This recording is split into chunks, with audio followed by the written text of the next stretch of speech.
Hey guys, I'm back again, and again,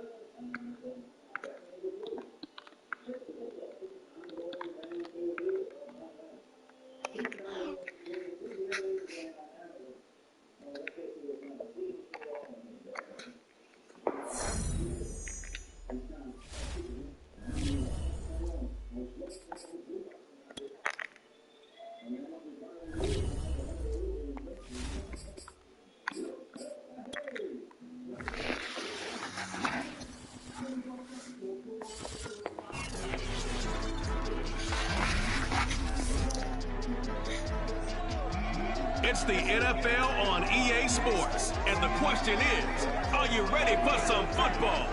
It's the Vikings and the Falcons, and it comes your way next on Madden NFL 22.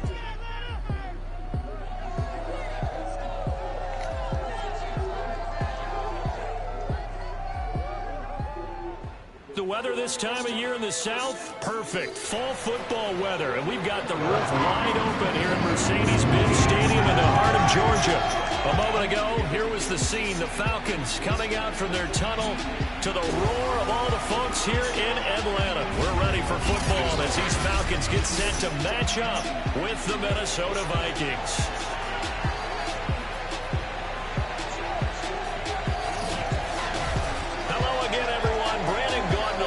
Charles Davis. And Charles, we take a look at this Falcons team as they interplay.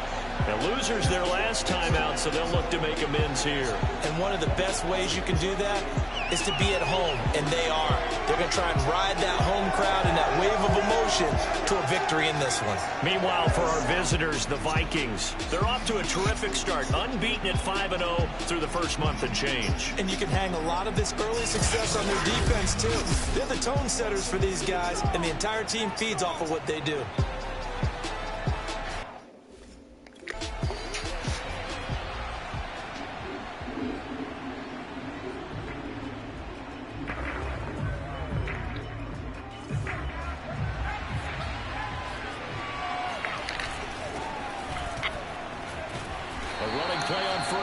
Get 4 up to the 29.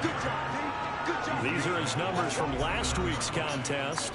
20 carries, 90 yards. And as we discovered in talking with the coaching staff prior to the game, going up against a team that struggled against the run has only emboldened them to run the football more. I expect 40 to 50 carries in this game. And that'll fall incomplete. He was hit just as he let that go. And now it's third down. To throw on third down. Open man, this is Lewis.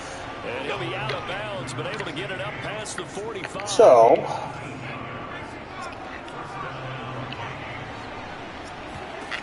on 1st and 10, Hall.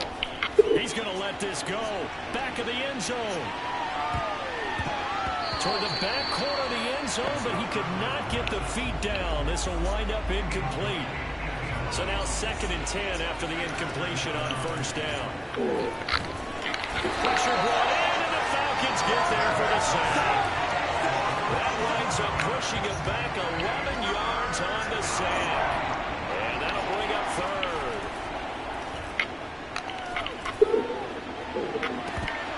And that is incomplete.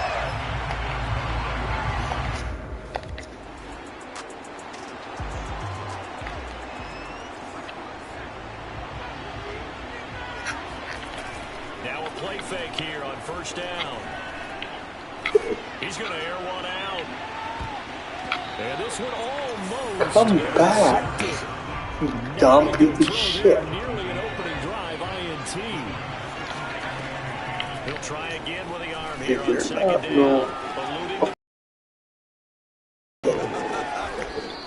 The improv act there, good for 9, and now they'll be looking at a 3rd and short, 3rd and 1.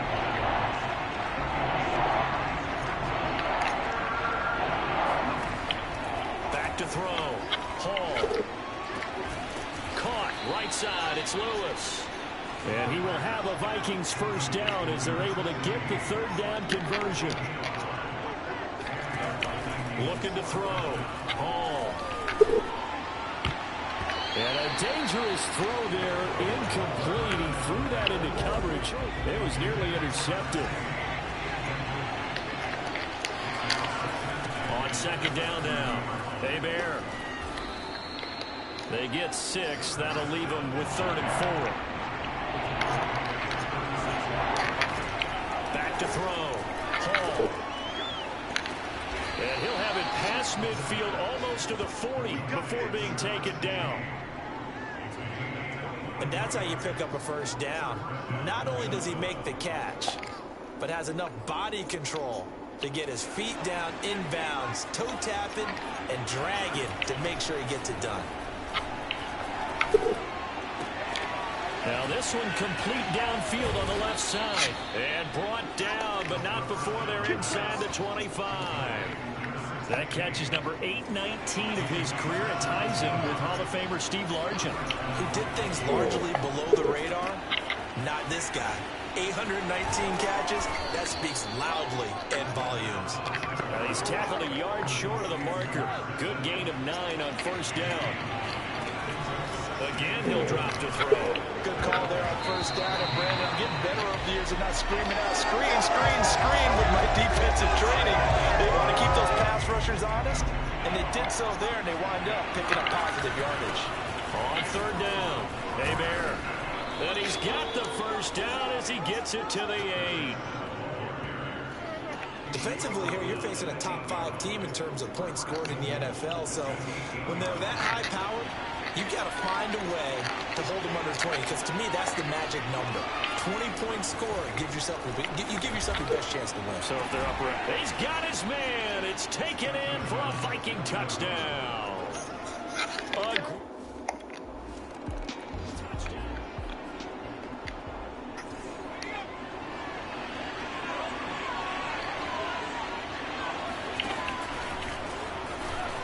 Running right through him.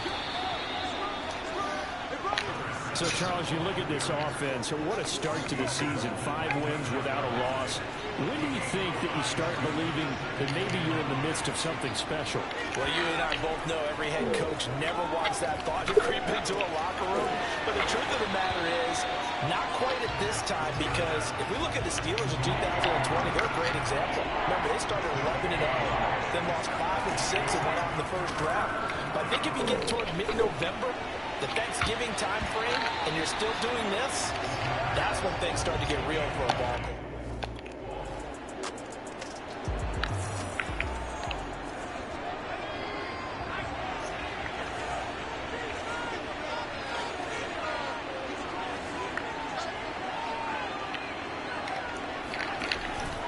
On first down, Bear. And he's able to take this one up to the 35-yard line.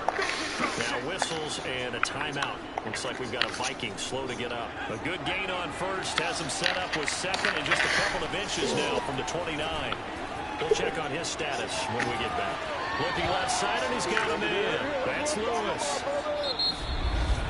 These two teams all tied after one. Back-to-back good plays have him on the move on first down. And he's going to hook up with his big tight end, complete. And he's going to get this inside the 30. Here's Hall on first and 10. Finding his safety valve here. That's complete. Calling a gain of 6 on the play, and it'll make it second down. Letting one go deep for the end zone. And, oh, that one's going to wind up incomplete. Nearly an interception in the end zone. Probably should have been. Third down coming up. Trucks over it. And they're working inside the 15-yard line before it's all said and done. I think they like this drive a little bit better there, partner. Running game helping out, picking up some of the slack. Because remember the last drive, they went 3 and out. It's caught in the end zone. Touchdown, Minnesota. A great...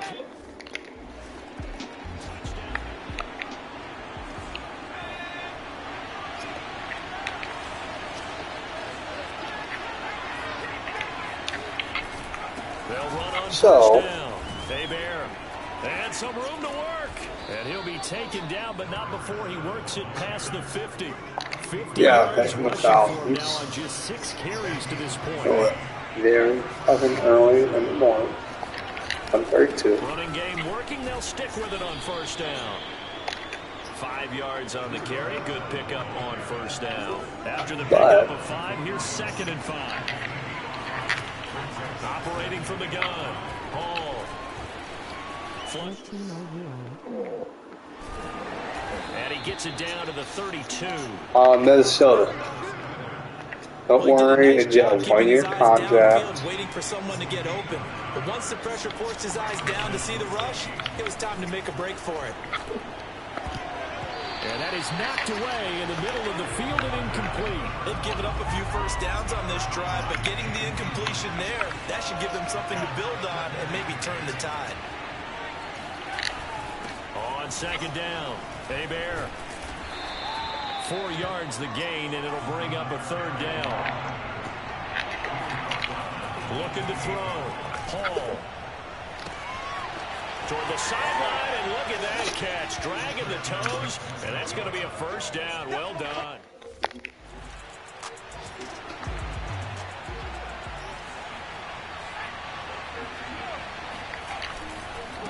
Now a handoff here to his running back. And not much to speak of. Call it a 1-yard gain up to the 15. Now it's 2nd and 9. Well, partner, I don't think it's any secret that any running back wants to be able to see a hole open so that he can gallop through it. But in this case, what are you doing tomorrow? And he took a big hit in order to get that 1 yard. And that's going to be incomplete. Good effort there. Trying to take a shot, but it's 3rd down. Well, if they only hit tomorrow. They've hit on 6 of their 8 tries. Very good. This is 3rd and 9. From the gun, Hall. He shakes it off.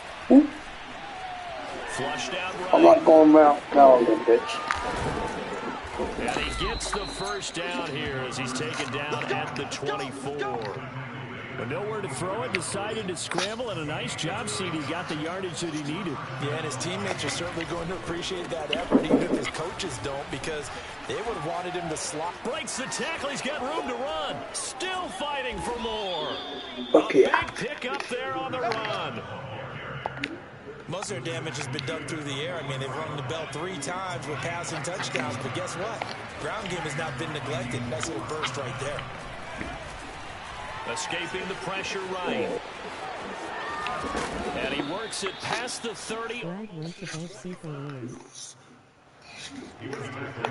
Man, it's like 9 or 10. They got him out of his rhythm. They had him hemmed in, but somehow he was able to tuck it away and get away for a gain. The throw down the field, caught by his running back. And down inside the 15 he goes. He might have one, man. Here's a 1st and 10 at the 14-yard line. From the red zone now, they'll look to throw. He's got his man. It's taken in for a Viking touchdown. A great effort there. With his 2nd touchdown of the game, number 8 on the season. And the Vikings find a way to stretch their lead. And now, of course, all scoring plays are reviewed. And I think they're going to take an extra long look at this one. I don't know what that was. They're taking a peek at whether or not those feet were in bounds, and obviously We know a big call here you're in the not end zone. straight edge. Hell Not no. just the feet. How about the hand?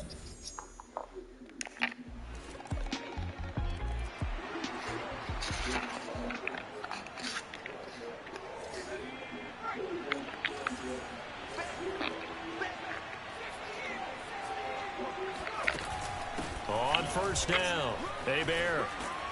And he's going to get a good gain of 9 here up to the 34. The last run got 9. That leaves him with 2nd and a yard. They find some open field here. 30. in. Touchdown, Vikings. I bet he doesn't. I bet has just tired like a bitch. Touchdown now on the year.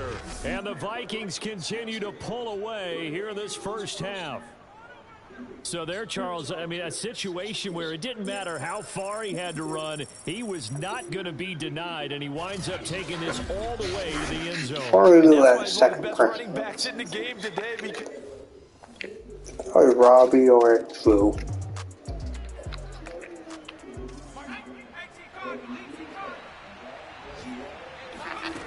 Now Hall throwing on first down.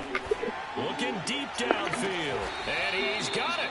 What a catch on the sideline.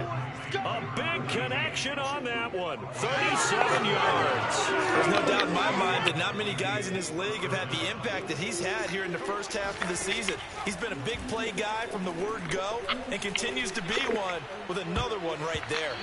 And oh, that nearly their first pick of the game, but it falls down to the ground incomplete. Hands it off out of the gun. And some strong running. And pretty good running as he'll be close to a first down at the Falcons' 34.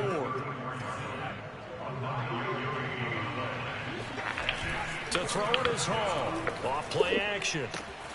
And Walker has it. And he'll be out of bounds as he gets it down to the 30 there. Oh, This has how certainly was been a fucking nice drive hands? with the way they've spread the football around. Here, they even get the fullback involved in the passing game. That's got to cause a lot of consternation on the defensive side. You've got to cover him, too.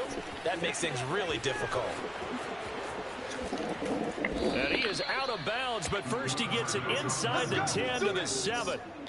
He's starting to fall into the category of not fair, because when he's on target throwing the ball, he's dangerous. But when you add in his ability to make plays with his feet, almost impossible. Yeah, exactly. They've had trouble stopping him in the secondary. This time they've got the great coverage. Oh, he can run too. It'll go as a loss on the play. Not what you need down here. It's going to be second and goal. Nowhere to go here. He lost the football. And the Falcons grab it. And his guys are going to take over at the 21-yard line. If you take medicine for bed that don't make you straight edge.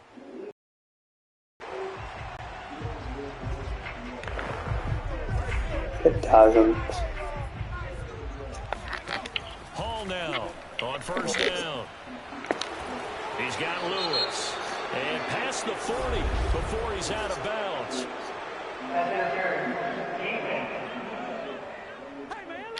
So the contact came before the ball got there, and the flag is thrown. Timing is everything, isn't it? And it's so hard to cover these great receivers. They have such great body control, and they can fake you out. In this case, as you described, got there before the ball got to the receiver. Penalty flag had to come out. 6 yards on that last play. Here's second and 4. Operating from the gun. Hall. He's going to sling this deep downfield. It's caught in the end zone. Touchdown, Minnesota.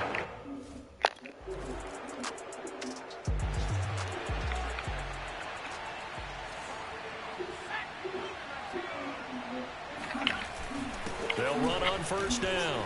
Hebert stopped at the 24-yard line after a Me and me for the Duke South title Saturday. That run, let's get back to the huddle and make sure you're back. You spend time with your offensive line and give them credit. Hard to move those 300-plus pounders at the line of scrimmage, and they did for a significant chunk of yardage. And from the 25, they worked this to the 29, a gain of 4. Now after the running play, we've got a man down on the field. While the training staff works on him, we'll step aside and be right back. And they're able to get this one across the 35.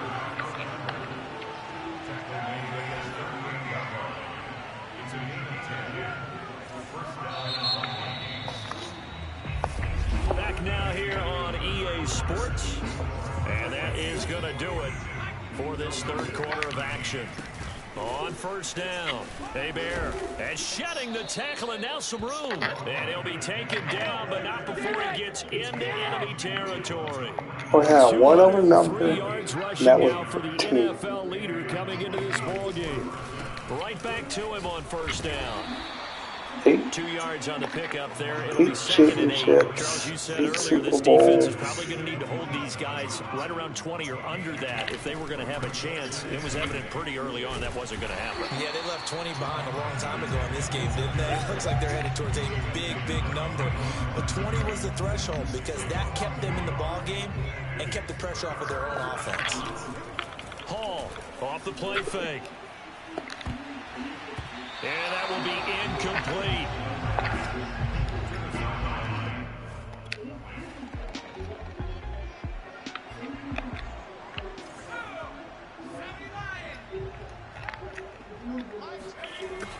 They'll run on first down. Hey, Bear. He'll get a nice chunk there on the first down run, and it's 2nd and 4. Oh, that's one to warm the hearts of all those old school football players, isn't it? Brown versus Batista again Saturday, Hell in a Cell. Over a few people. Look at that one, right up the gut. Saw it through 3 quarters. No reason to line up now.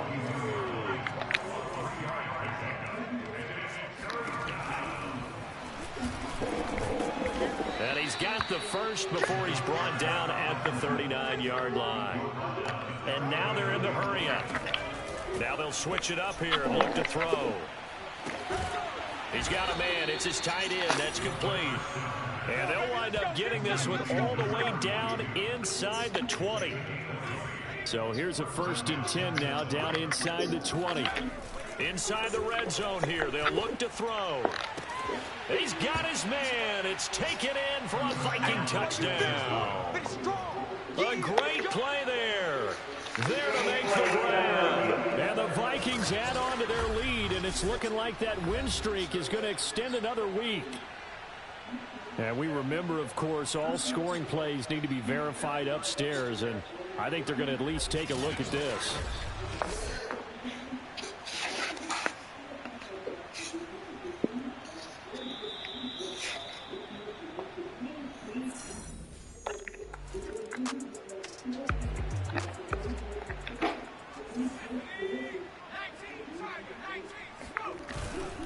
On first down, hey, Bear. Oh, he's got some breathing room. And he'll get this one down near the 20-yard line, just shy of the 20. And carries like that, that's how they're going to continue to salt this thing away here, Charles, in the 4th quarter. Yeah, how about that? A new set of downs. Clock continues to move. No better way to close out a game than to tap those mastodons you have up front and say, guys, keep pounding them. Let's keep the ball, keep their offense on the sidelines, and let's close this one out. They'll try and run some clock here as they keep it on the ground. He's dropped just inside the 20. A little second effort there, but couldn't find a whole lot of space.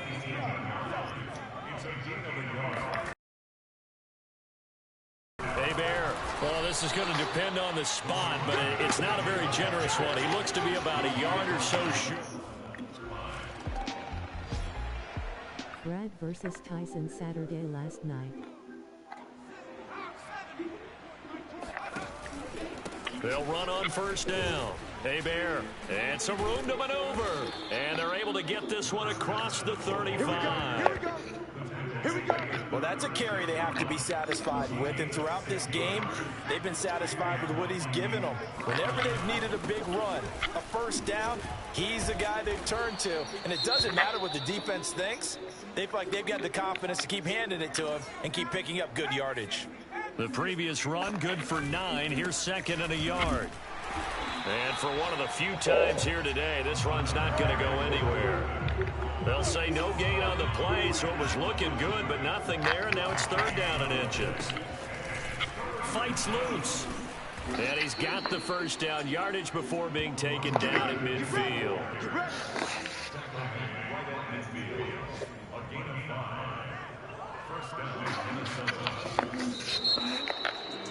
Well, Charles, it's one thing to win. It's another thing to win and put up the amount of points that they did.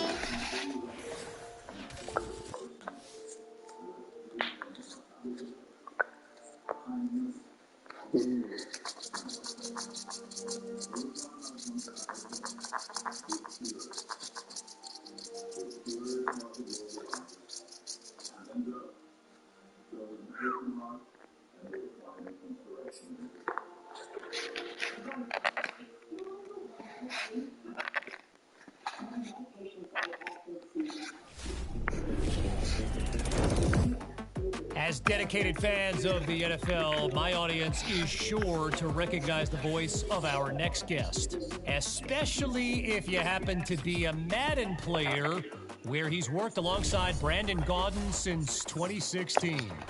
It is a pleasure now to welcome to our show longtime NFL broadcaster, my pal Charles Davis. Charles, thanks for joining us. Thanks for having me on, Kevin. Always fun to What team are you on? You and me for the Deep South title Saturday. John versus Batista again Saturday, Hell in a Cell. Brad versus Tyson Saturday last night. His next PPV Brad's facing MJK Buddy. Okay. It's week 7 of the National Football League. And tonight...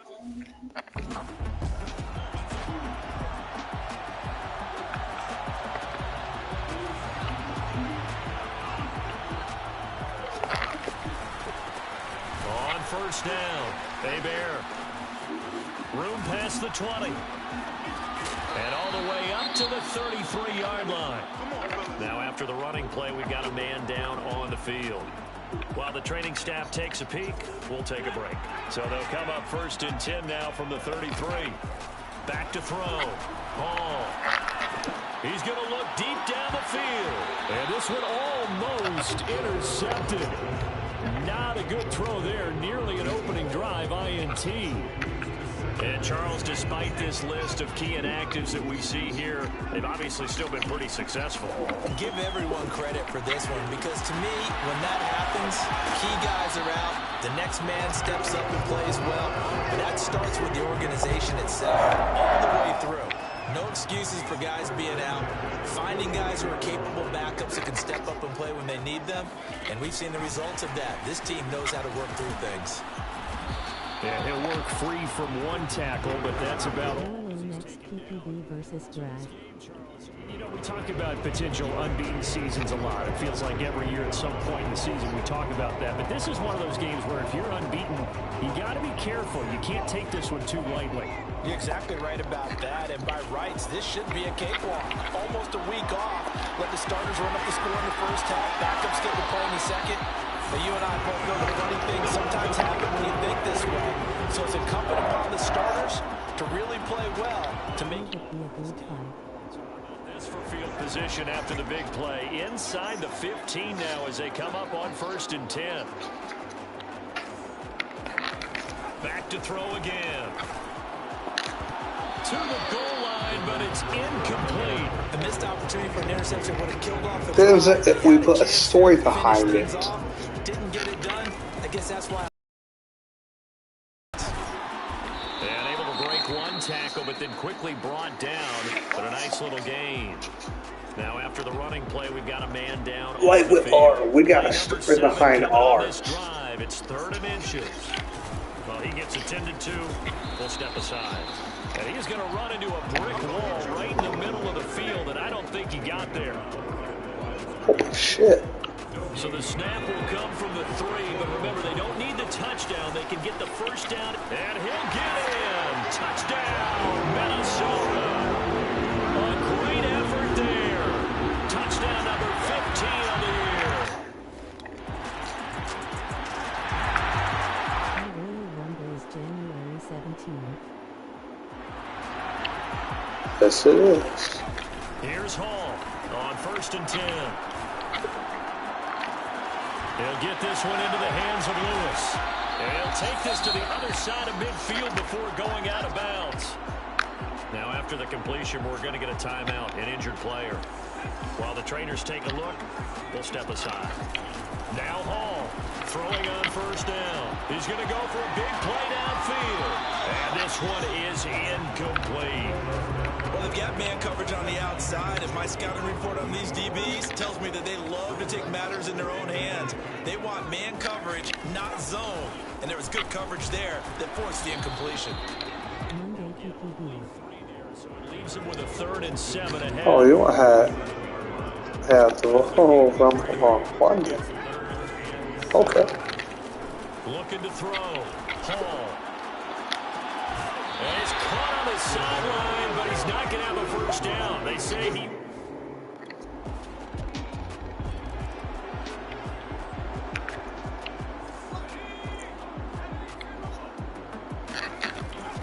throwing to start the drive.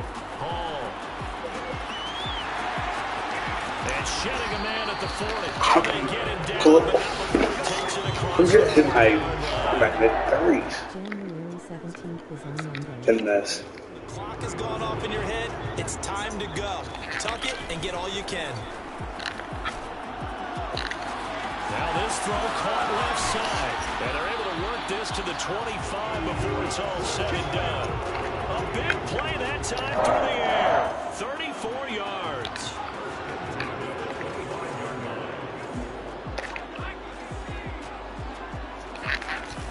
They go play action here on first down. Pressure applied, and he's going to be taken down.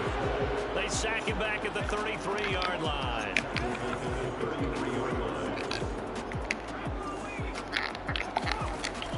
To throw it is Hall. Looking to throw on second down. And his throw's going to be incomplete.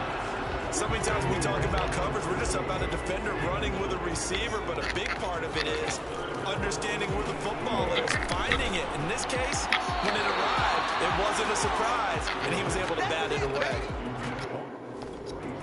Rumble called Super Showdown. Super Show.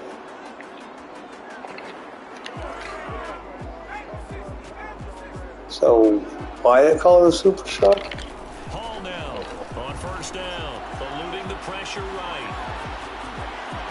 He'll have a first down past the 40 and all the way up to the So then on who the main get in the show and who start out the damn show. You get your receivers going downfield.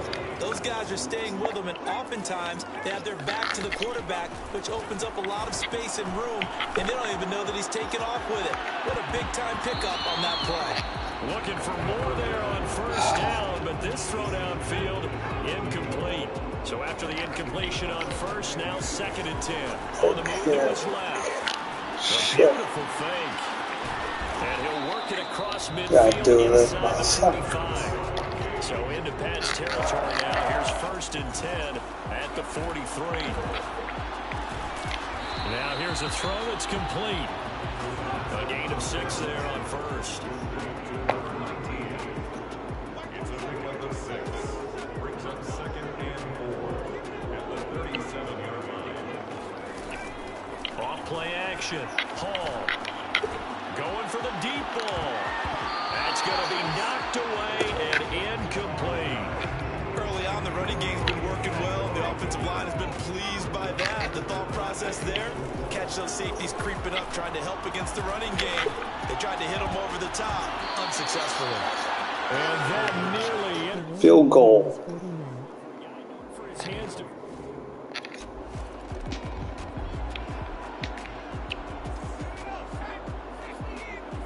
So is the women's. Or catch it. First and 10. Trying to lay one up deep. And that nearly intercepted. Well, the free safety rolling into position almost had it, but it's second down. So they'll come up after the incompletion for second down. Flush to his right. They juked him. And he'll go down just shy of the 25 at the 24-yard line. They'll get to the line here, but remember, it's also third down. And this almost intercepted. Not sure he saw the three.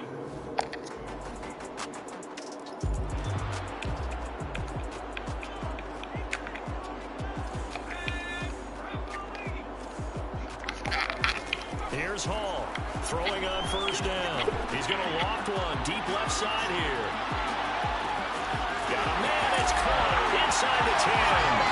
Touchdown, Vikings.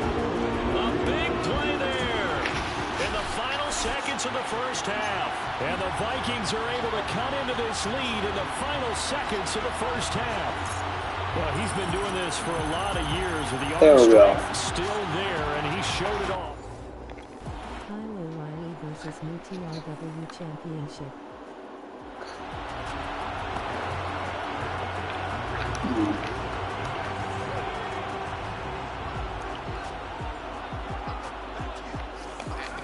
Throwing on first down. Hall. Oh, he was hit as he threw it there, and that one winds up incomplete. Well, this at least is the right idea. I think they've got to get the tight end more involved. He had just one target in the first half, incomplete. Now incomplete here with the first target in the second half. Yeah, should not stop them at all from going back to him, though. Find him. Find him. All right, yourself. Taken down, but able to slip across the 35. 53 yards rushing for him now to this point. So from the 36 now, 1st and 10. Off the play fake. Hall. Flushed out right. Complete. This is Lewis. And he's going to be taken down here with a penalty flag on the field.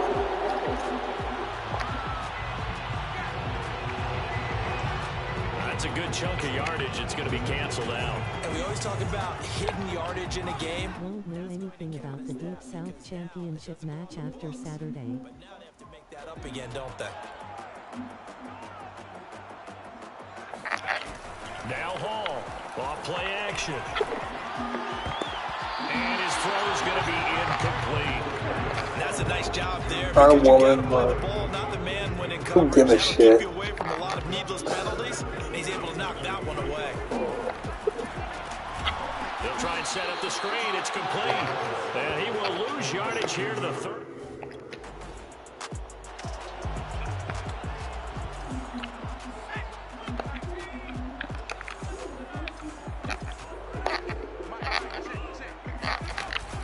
They'll run on first down. Bear. And he stopped right at the 25 after a gain of 5. The first down run got 5. Here's 2nd and 5. Back to throw. Hall. Oh, that'll be incomplete. Oh, he took a shot as he let that go. And it's going to bring up a 3rd down. Well, the great coach said football is really a simple game. Rush theirs, protect yours. And he's talking about those guys throwing the football. In this situation, the rush one, hitting the quarterback and forcing him into an incompletion. It still won't go down. And he'll take this to the other side of midfield before going out of bounds. Well, you don't expect too many quarterbacks to be adept at breaking away from would-be tacklers, but this is uncommonly good right here as he's able to get away. Looking for his running back, and he's got it. And brought down, but able to get it to their 30-yard line. I love the drive they're working on here because they know they can take the lead with a touchdown. And so far on this drive, so good. MJF versus Edge. Resistance defensively, but they better be prepared Oh, for some fuck that. adjustments. Oh, not MJ, the Edge. MJ versus the fucking Miz. We use the word relentless a lot with guys who are aggressive on the field. In this case, it really fits, doesn't it? How about his ability to break tackles and his feet never stop moving? Here's a throw out wide, complete to How his did they catch that? right side. And this one goes nowhere. Losing yardage back at the 22. That one unable to develop, never got going. A loss of a couple, and it's 2nd down. Going to throw deep for the end zone. And oh, that one going to wind up incomplete. Nearly an interception in the end zone. Probably should have been. 3rd down coming up. I know he was trying to get the completion downfield, but the way this game has gone,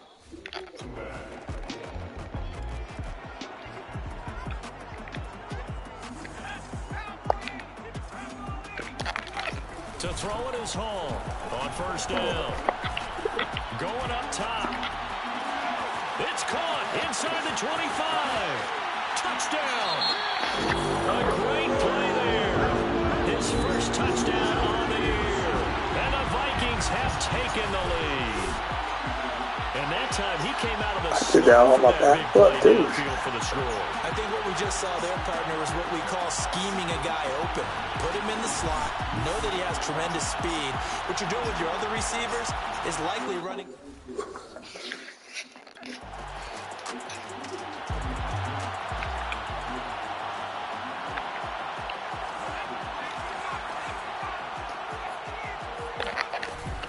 On 1st down, Bear, and he'll go down right at the 30-yard line. 81 yards on the ground for him now as he has gotten better, really, as the night's going on. They'll keep it on the ground. Bear. Oh, he breaks Gets a tackle, and he's got an alley. And he'll be taken down, but not before they work it across midfield. No doubt those are the types of carries they're looking for here, Charles. The lead in the fourth quarter. This is when coaches that have a reliable running game, they breathe a little easier on the sideline. Yeah, they love the idea that they can take the air out of the football at this point of the game. That means they're really counting on that offensive line, counting on the runners, taking care of the football. Because you're going to tell your quarterback, hey, no time to be a hero. We're not going to throw it here. Ooh. Just eat up that clock. And if you have the ball, they Ouch. And this throw incomplete. The defender all over him that time, and it's going to lead to third down.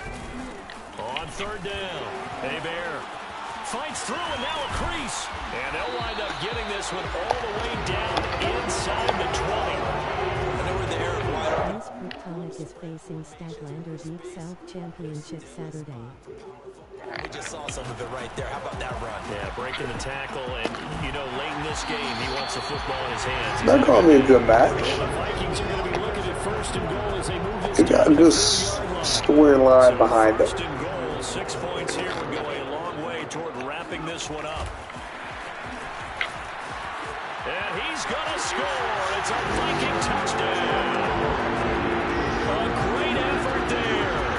He scored on the ground and through the air. And the Vikings add on to their lead.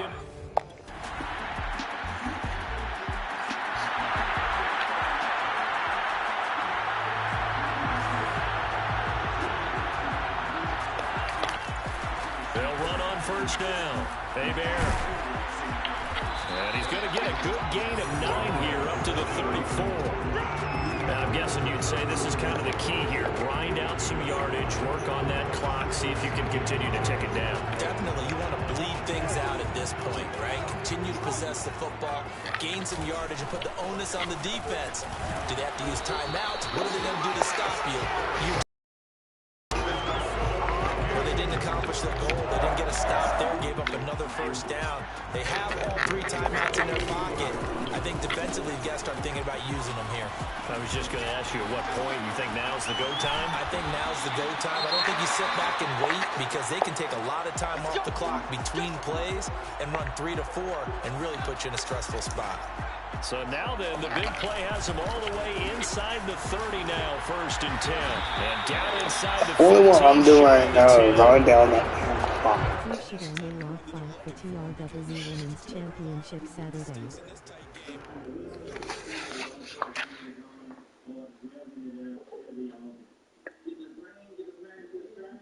To 4 women. Fatal 5-way. To any 4 women go up against, and we lock 4 women.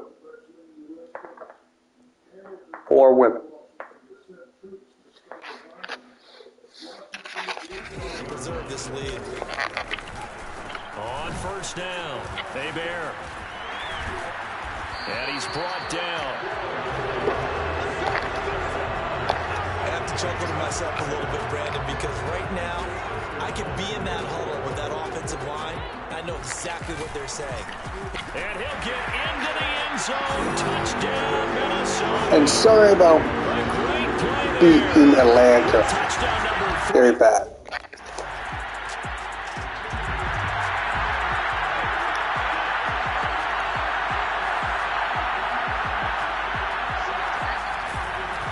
They'll run on first down. Hebert. And he'll go down shy of the 40 at the 41. Now the Patriots going to use one of their timeouts as they'll talk things over prior to this upcoming second down play. They'll keep it on the ground. Hebert. And he'll be brought down, it looks like right at the 40. Now the Patriots will use the second of their timeouts as it comes with 1:04 left to go in the game. Not totally home free yet, but it's looking good as they come up first and 10. The Patriots will take their final timeout as they get the stoppage with just over a minute to go in the game. Here's 2nd and 9, just a yard on that last run. They run the counter. Hebert. And he'll take this one down to the 36. Charles, Charles, why didn't they just take the knee there? You're asking the question that I'm asking as well, because we've seen a lot of football where coaches decide maybe they get a little greedy. I don't know if they're doing it for stats or for what reason. We've seen it happen in college and happen in the NFL. The miracle of the Meadowlands. All they had to do was take a knee and the game was over. The Giants ran it one more time. Ball popped free. Philadelphia picks it up and wins the game. What year was that? 1978. I think it was in November. All runs on this drive so far. It's 1st and 10.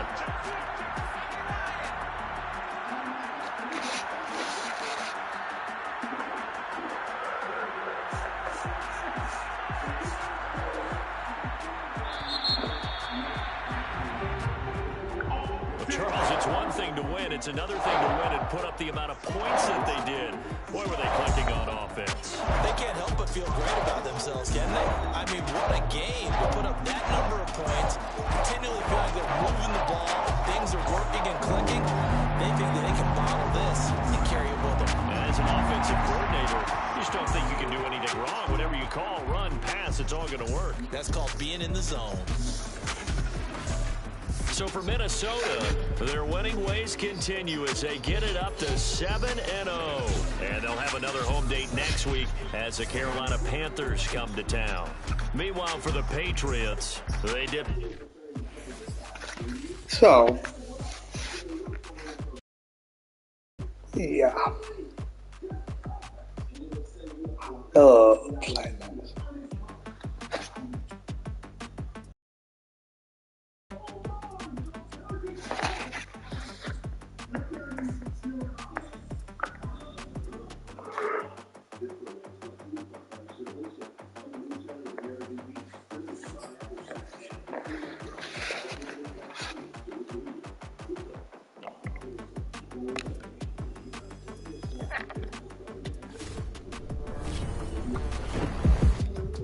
All right, so here's something I've got to get off my chest. I'm old school. Not like get off my lawn old school, but maybe, maybe traditional. What about Brett Baker, Brandy Laren, Thunder Rosa, and Tony Storm?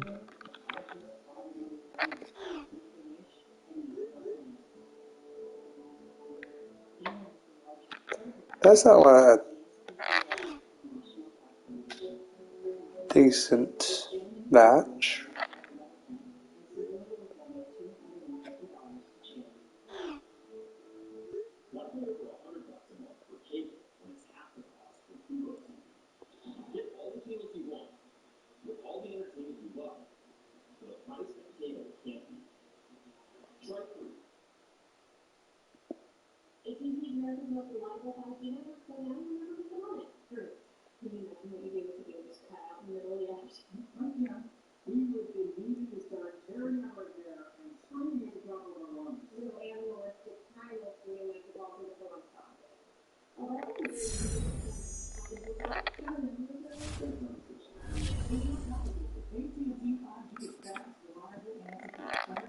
Versus Amolog TRW Women's Championship.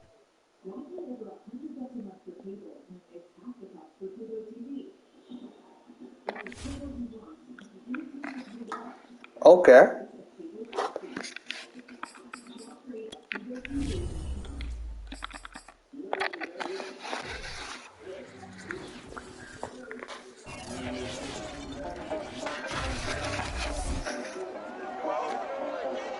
EA Sports brings you a special edition of the National Football League for this Halloween matchup.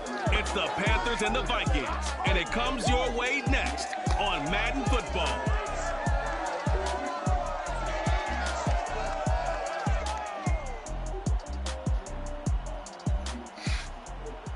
Spread between 4th and 6th Streets in downtown Minneapolis, we welcome you inside spacious U.S. Bank Stadium.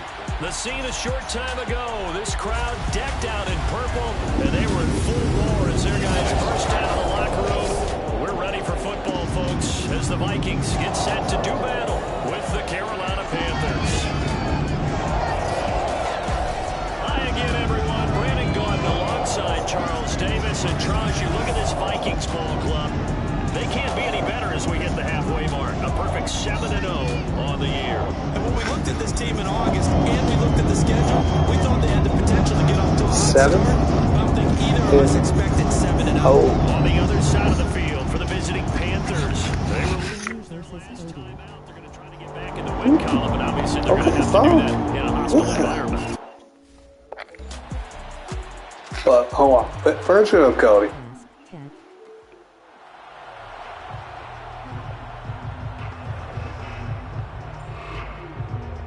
Ah, shit. One of the lower weird ones.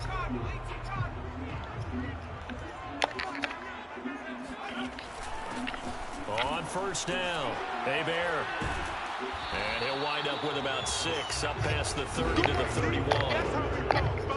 A look there at his numbers. I don't know why I keep getting those ones. There was no answer for him defensively. Over 200 yards, 2 touchdowns to boot. And that was a fun film to watch because a few of those runs, it was apparent he was just not going to be denied. And his team is hoping that carries over to this week as well. Now, meanwhile, here's a second down throw that's knocked away and incomplete. An incomplete pass on that last play, and that means they'll need to come up with something here on third down. And complete to Lewis over the middle. And he will have the Vikings first down as they're able to get the third down conversion. When you give up points on the opening drive, in this case a field goal, you'd hate to go 3 and out. They avoid that. They do, and it's also walking that fine line mentally, too, as a coach, isn't it? Because you want to emphasize to your team exactly what you said. All right, we gave up a field goal. Let's go back and at least equal that, guys. But if we don't, you don't want them to feel like it's the end of the world either. Nice that they were able to pick a little bit. Fighting through it, he's got space. Okay, Bob. In the red zone before he crosses over out of bounds. 40 yards rushing for him now in his first 2 carries of the ball game. So the big play means just like that. First down. Toward the end zone, but that's going to wind up incomplete. As a defensive back, So I put a little bit of story behind we don't often talk about it. You can read the receiver's eyes, you can read his hands, and you know that the arrival of the ball is imminent, and that allows you to make a play on it, and oftentimes knock it away. On third and short, they'll try and pick it up through the air. It's caught in the end zone. Touchdown, Minnesota. A great effort there. His 11th touchdown of the year. And the Vikings...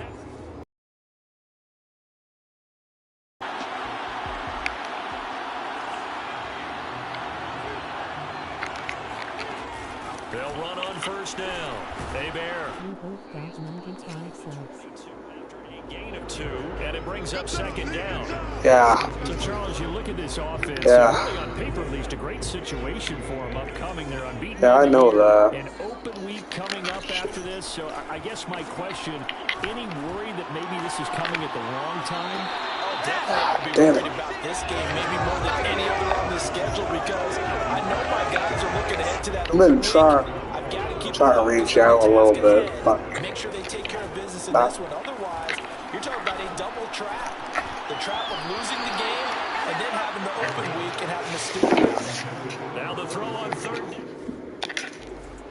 Lee, your Falcon got to a fucking over Super Bowl. And they beat the fucking Kansas City Chiefs. On first They beat fucking Mahomes. They beat Mahomes. Here up to the 34. How about his performance last week? Over 200 yards. I think his decisiveness. One cut and he goes. That's what's really made him pile up the yardage. And the yardage he piled up last week, easily honored with NFC Offensive Player of the Week. I would have voted for it. They'll get 3 as the drive continues. It's a first down. Looking to throw. Hall. And incomplete on the deep ball. I may be an analyst, but I'm also a fan. I love it when people take the big shots downfield, but he was under a lot of duress. Didn't have a real good chance to find his target. Still staying on his feet. Are you serious? Yes. And he is out of bounds, but not before he's inside the 30. A big pick up there on the scramble. So now then, the big play has them all the way inside the 30 now, 1st and 10. Going for it all. And this one almost intercepted. Yeah, they threw one fucking interception that whole year. But could not hang on. And he's got his man in stride, complete. And he gets it inside the 10 to the 9. And defensively, they were in zone coverage. Get me out of You the have to be a way. little careful. You're losing playing against a good quarterback like he is to not play too much zone. Yeah, you have to be careful. He's got his man. It's taken in for a Viking touchdown.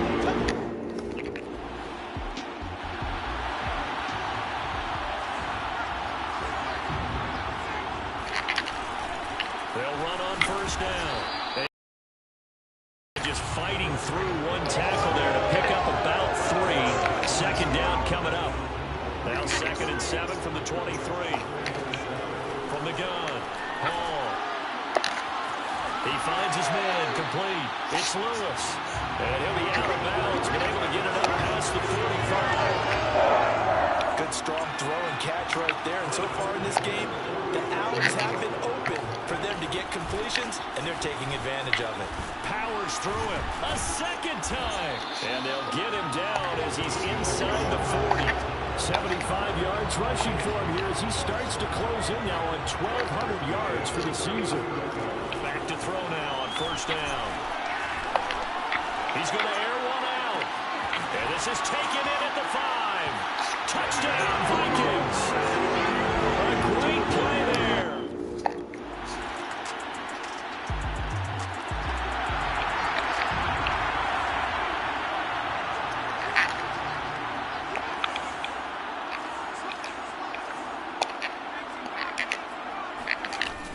On 1st down, Hebert. And they're able to get this one across the 35. So, Guys playing this game, there's no better feeling than running right through a tackle. He's able to lower his center of gravity and churn his legs for a really nice pickup. Hall now on 1st and 10. Now they set up the screen. That's complete. And he'll be taken down at the 46-yard line. And this is a guy who last week not only helped his real team, but really helped a lot of fantasy teams. 3 trips to pay dirt. They've got to contain it. And watching him play is like going to lunch with you when you order that combo plate, right?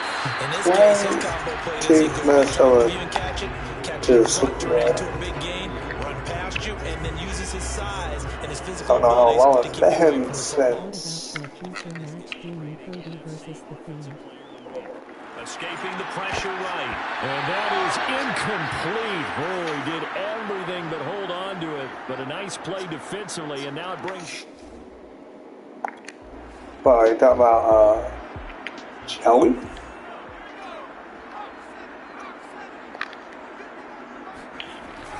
They'll run on 1st down. Hebert. Okay, fine. So we are at halftime here on Halloween. As we'll send you down to Orlando, we check in with Jonathan Coachman for our EA Sports Halftime Report. Coach. Okay, Brandon, make sure you avoid the crazies out there and welcome in everybody to this Halloween edition of our EA Sports Halftime Report. We'll start up at Gillette Stadium in Foxborough, and it's the Patriots leading that one in the 2nd quarter. Oh, that's too low. And they look to be I'm in going pretty to good get a shape. Colbert. From there, we move to H-Town to check out That the one Texans stopped. at home at NRG Stadium. And they currently trail the visiting Philadelphia Eagles. The Eagles seem to be on their way to what would be a good victory. Finally, we finish at MetLife Stadium to see what's going on with the Jets. And they were losers in that one to the visiting Green Bay Packers. God The damn Packers' it. hot start continues as they run their mark to 6-1 with a victory there. Fucking. Now time for a check of the next-gen stats in the first half for Carolina. And despite the fact that they're looking up at a double-digit deficit at halftime, they were able to move the football through the air in those first 2 quarters. Meanwhile, for the Vikings, we check out their numbers on the ground as they'll try to keep the momentum going into the second half.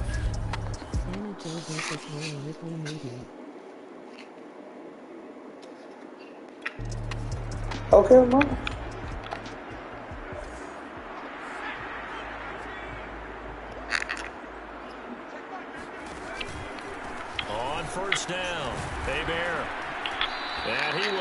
lose yardage and be backed up to the 24. 2 yards the loss, 2nd and 12.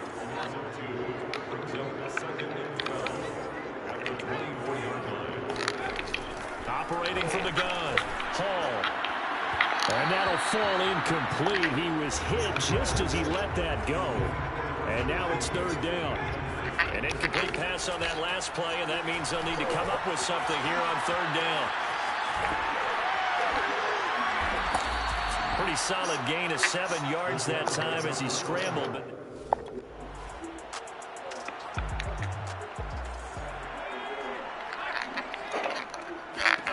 on 1st down, Hall. He's going to loft one deep left side here. It's incomplete. Took a shot, couldn't connect. Let's give this defense some credit now. They let the guys get downfield. And when push came to shove, they stood their ground. Now they'll likely force a field goal attempt. Meanwhile, the throw here is complete. And able to get this one across the 45. Here's the messed up shit. And now we get into the psychology of the whole thing because a lot of teams with a 2-score lead in the 3rd I only missed out on defensive with their offense, just playing not to lose. I think with this team, you got to figure at this point, this is a great spot for them to go into it. Breaks the tackle. 4 playoffs. Able to slither by. And he's going to get this deep out of Carolina's side of the field. A big play there for Minnesota. Now a chance to make that big play really hurt. It's 1st and goal just outside the 5. It's caught in the end zone. Touchdown, Minnesota. A great effort there.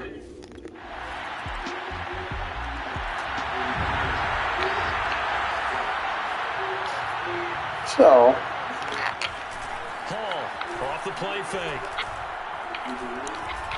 He sets to fire deep. That's caught inside the 20. And he's going to get this deep on a Carolina side of the field. A big play there for Minnesota.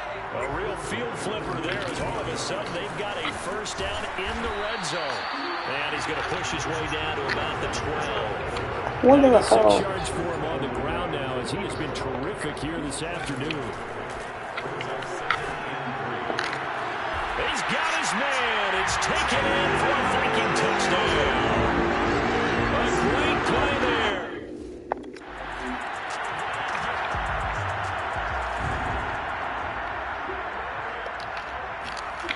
Here's Hall. Off play action. He finds his man, complete. That's Lewis.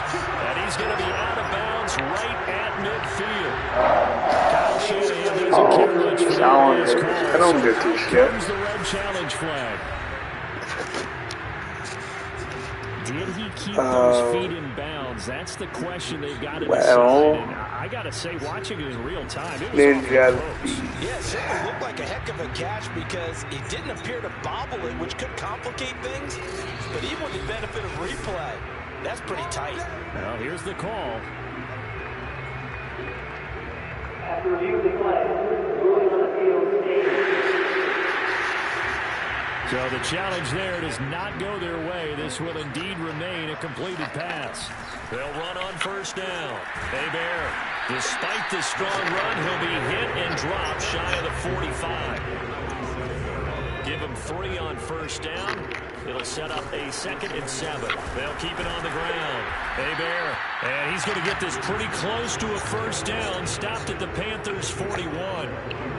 This is 3rd and 1. Very likely 4-down territory, even if they don't get it, though. He is going nowhere as he is enveloped behind the line. Call it no gain that time, and they're going to be left looking up at a 4th and 1. Back to throw. Hall. Throw left side complete. That's Lewis. Oh, an absolutely filthy joke. He's got some space now. Well, there's your leading receiver in the NFL in terms of yardage, putting on another clinic, well over 100 yards. Are we taking notes? We should be, right? Because I'm going to go back and watch this tape and really enjoy what I'm seeing. The route running, competing for the football, just breaking down a defense. Glad to have you with us from Minneapolis. Third quarter here, 2nd and 10. Bulldozes past him. They get him to the ground right on the cusp of the red zone after a pickup of 5 or 6. Now after the running play, we've got a man down on the field. Here's the 7th play of this drive. This is 3rd and 4. We'll check on his status when we get back. Runs over, and he is out of bounds. Looks like right at the 15. Another catch for him there on this drive, Brandon, and it looks like they're going to utilize him out of the backfield any way they can. And that time they pick up a first down. So now on defense, you assign a man to him and try and cover him before he gets going. They'll have to deal with a 2nd and 14 now after the loss. From the gun, Hall eluding the pressure right, shedding the tackle. And he'll be brought down on what's going to turn out to be the final play of this 3rd quarter. So they'll get a little extra time to come up with his 3rd down play as we played 3 quarters. We'll return with more after this. This if you win the Deep South title Saturday, you pick your opponent at next CPV. Meanwhile, on 3rd down, they take a shot at the end zone, but it's incomplete. No, I'm not going to pick my opponent. Hell no.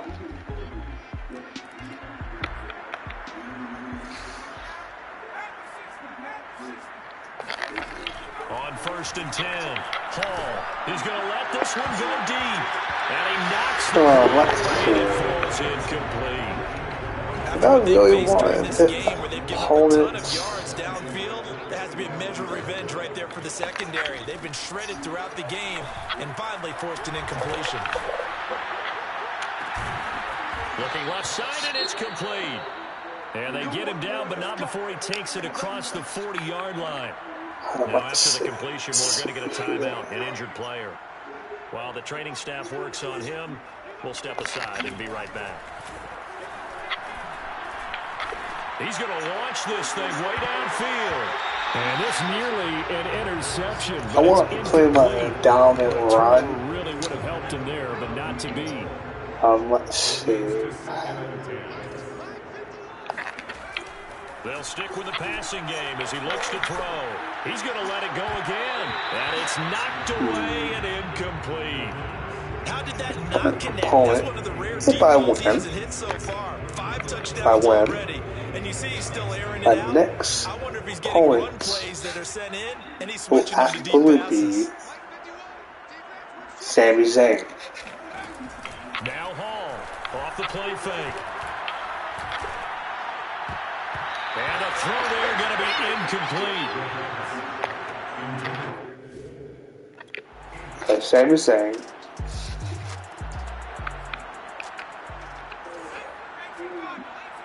Then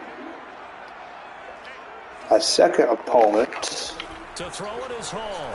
Throwing on 1st down. He's going to wind up and air it out. Well, this is taken in. It's complete. Will be inbound. Chunk of yardage before being dropped inside the 40. My third opponent. Connection on that one. 36 yards. Will absolutely be tackling. All 3 of the Sandman brothers, Jacob, AJ, and Marcus. Sit back, relax, and just appreciate the offensive dominance that's going on out here. I'll give it a shot. So how about that for a chain mover? They're all the way down inside then, the 40 now. Pretty much finish off Buccaneer. Throwing left side, it's complete. Yeah, Buccaneer. You had a crack at it. And we beat like the holy shit out of each other.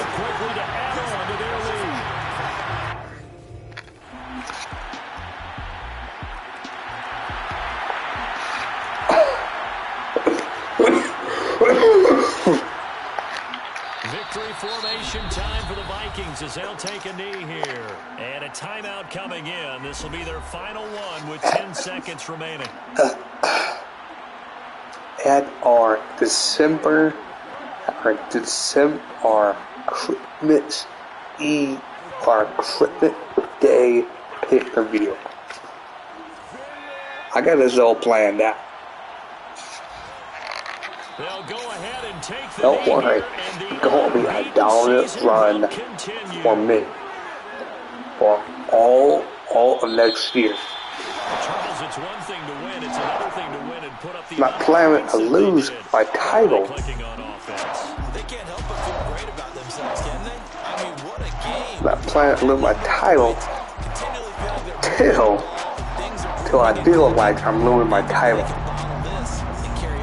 Because I'm not going to lose it against Sammy. I'm not going to lose it against the Sander brothers. I'm not going to lose it against Ben.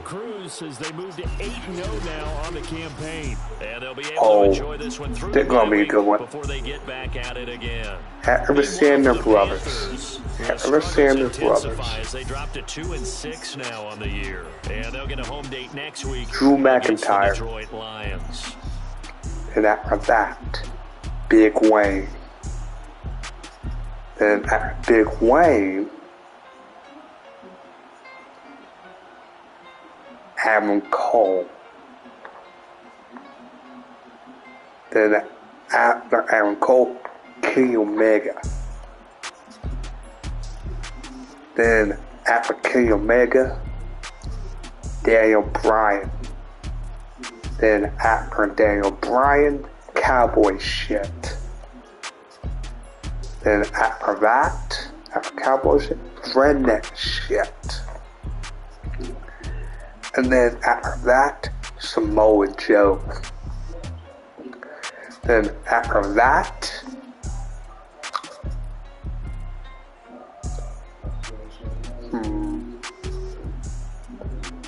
let's say Thanos. Then after that, Tyler Fisher. Then after Tyler Fisher, Eric Fisher. Then after Eric Fisher,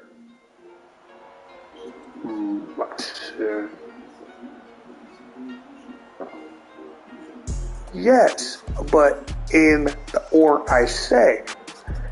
Don't lose track of the fucking order. Watch this back.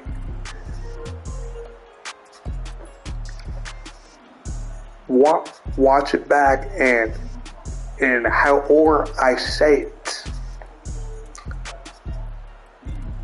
So after pretty much I get done with both the Fisher brothers, Eric and Tyler Fisher,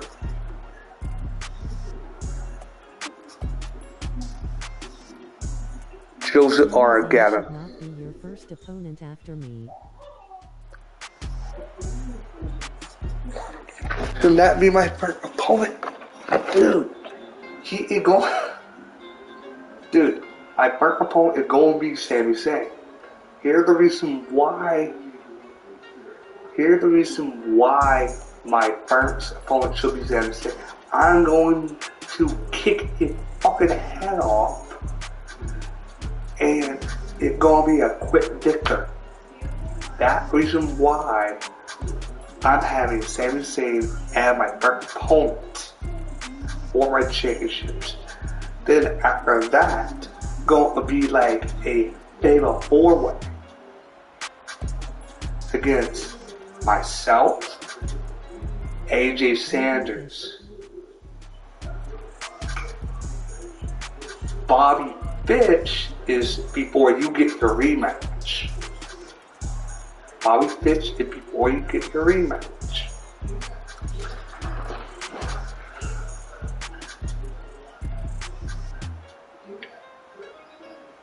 But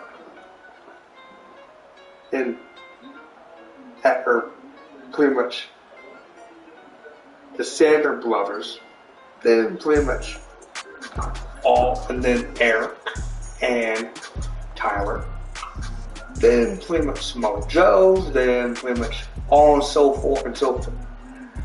I'm knocking pretty much everybody down. I'm having a pretty much dominant fucking year until till I lose my championships. Not to you. Not to you. To only one guy. Or one guy.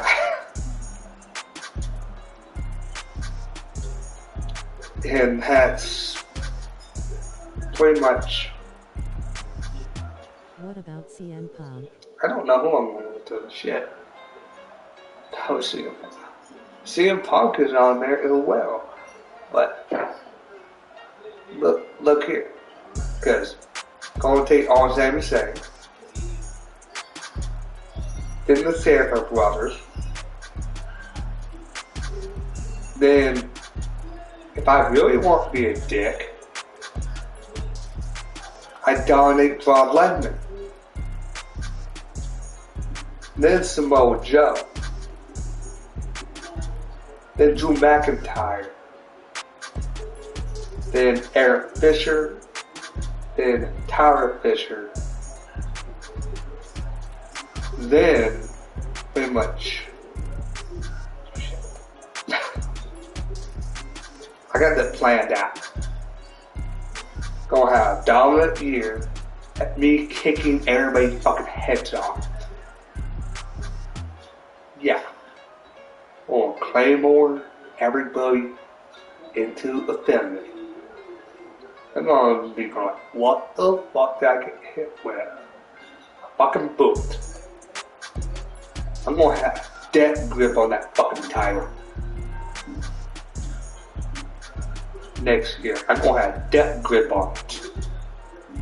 Nobody gonna take that out of fight. It's gonna be a bloodbath over that fucking title. How it was when it first got made. Everybody spilled fucking blood for that fucking title. That's why it is covered. That's why it is covered in that fucking blood. CM Punk is going to beat you for the championship. But knowing that,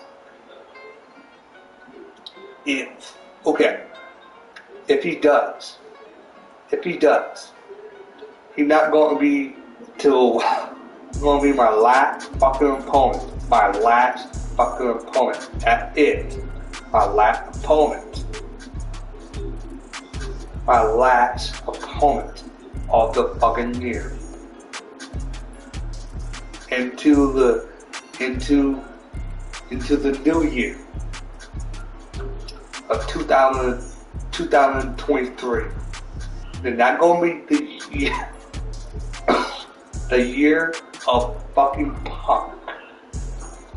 Because the year of pretty much mine is 2022. I'm going to fuck up everybody who come for my fucking belt. I'm going to have a fucking death grip on that shit. Serious. Because all those competitors, all pretty much those guys I said, I'm going to I'm going to be fucking them up. And if you see,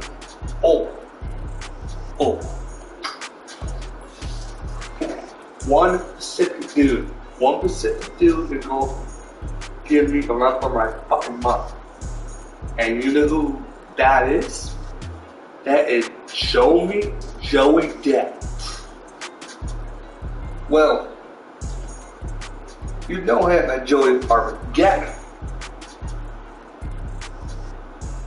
But it's Joey Depp. Because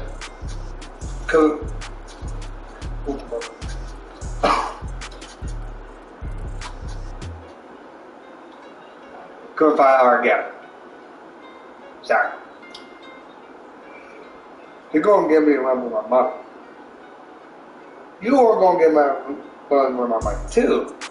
But you're taking me at the Royal Rumble. then because I'm not going to compete after the Royal Rumble. I'm going to wait till December. Because I'm going to be one of those champions. I don't give a fuck. I go in there, play more somebody, and leave. Simple. That's how it's going to be for the next 3 months when I get my championship back. And you were wondering, why did I make it? I made Sammy Guevara is going to be the new undisputed. He will beat you. Who said I would be undisputed champion by this year? I didn't. The undisputed champion, my belief was I didn't want it back. Because you said, it is you quoting, I got beat by Thanos.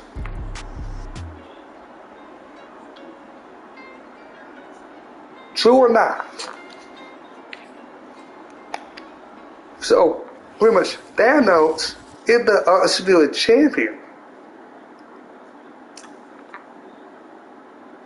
So, Sammy Guevara is going to get fucking Thanos. He's going to get fucking Thanos, motherfucker.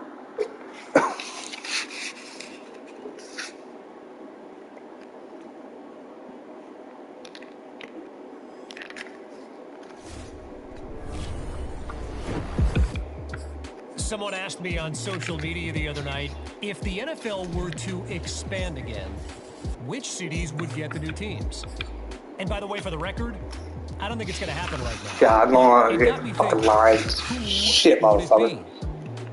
And I think St. Louis makes sense. I mean, those poor fans lost the Cardinals and the Rams. And what about this? My plan what about will not get back my undisputed championships. The Brits love the game. Heck, it's basically the Jaguars home away from home right now. To get back my undisputed championships until I'm ready. I'm not ready to get back my undisputed championships. The one guy I want to keep having the undisputed championship play hot table between Sammy Guevara and Thanos, or pretty much AJ Sanders, or pretty much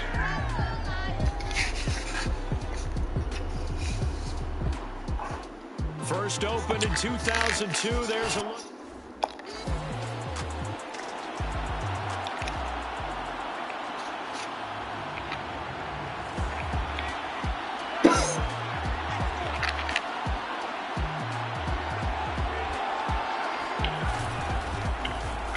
Fights off the defender. Still fighting for more. But I get this old plan. They're not going to keep the undisputed title. The debt will until the C's open. be undisputed. Sammy will be undisputed. Yeah, he will be the undisputed champion of Dragon League South. Eric Fit, well, pretty much Pete Dunne. Looking to throw. Hall. And this one almost intercepted. Oh.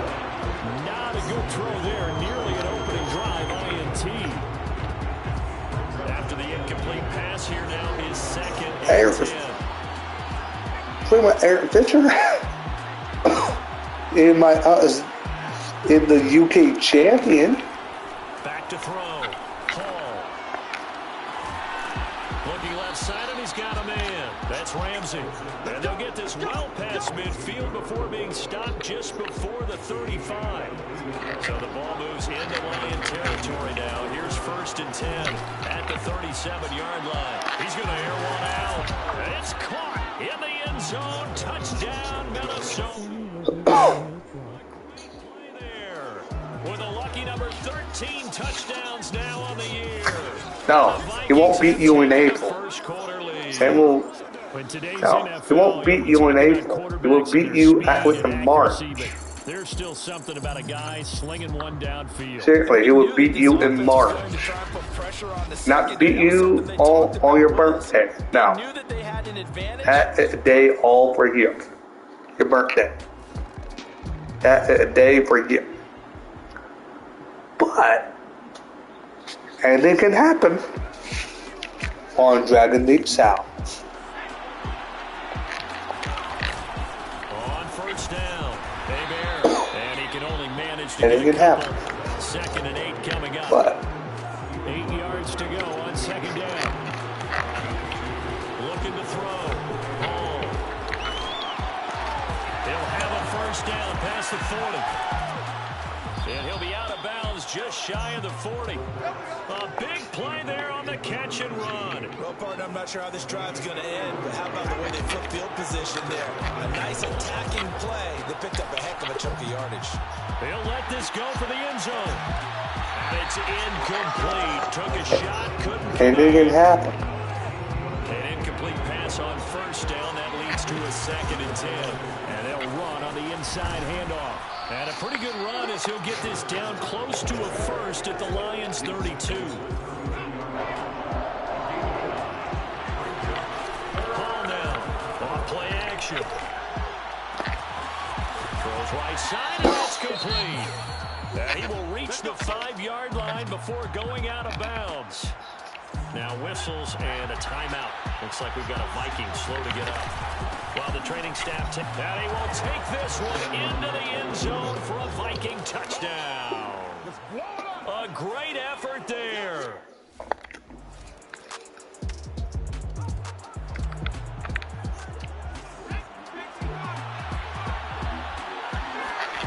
Hall on 1st down. Looking deep downfield.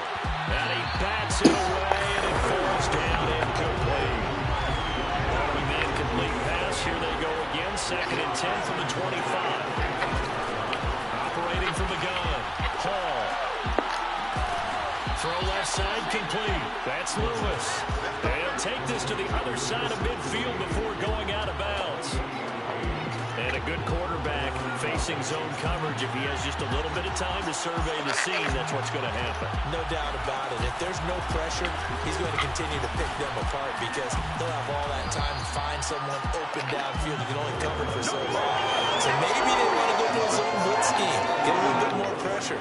Remember when Carolina did that against Denver? They lost the game ultimately. They dropped the defensive end out, and he ended up with an interception in that game in Super Bowl 50. And this is caught inside the 5. And he takes it down deep into enemy territory. A big play there for Minnesota. Already over 1,000 yards receiving this season. That catch is just going to add to his total. Certainly not resting on his laurels. And he'll get in. He's over for the touchdown. The sneak successful from a yard out. And the Vikings are going to widen that advantage.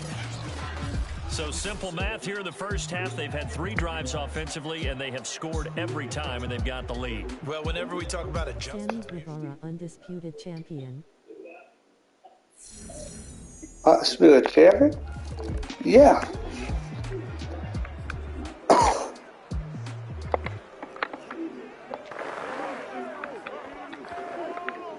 Yes, he will be a spirit champion. They'll run on 1st down. Bear. And he's able to get this across the 10 before being taken down. Spirit champion. 47 yards. Don't worry, we're not touching your fucking belt. Not touching. We're not touching your belt. We're just getting mine back. oftentimes, if you can get That past just the it. initial grouping, there's a lot of room to run. The defense actually fortunate that didn't go farther. So a little more space to operate now. 1st and 10 from right around the 12. A second pin has fallen. And way up past the 35 before he's taken down. Just a terrific run there, Charles, from a running back who is so compact and powerful. And that strength is on display there. On 1st down. Sammy on deep south or TRW still. He'll get this down to about the 39. He drowned these out, bitch. 3 yards on the pickup there, and it'll be 2nd down. He dragging these out. And to give this time to the tailback.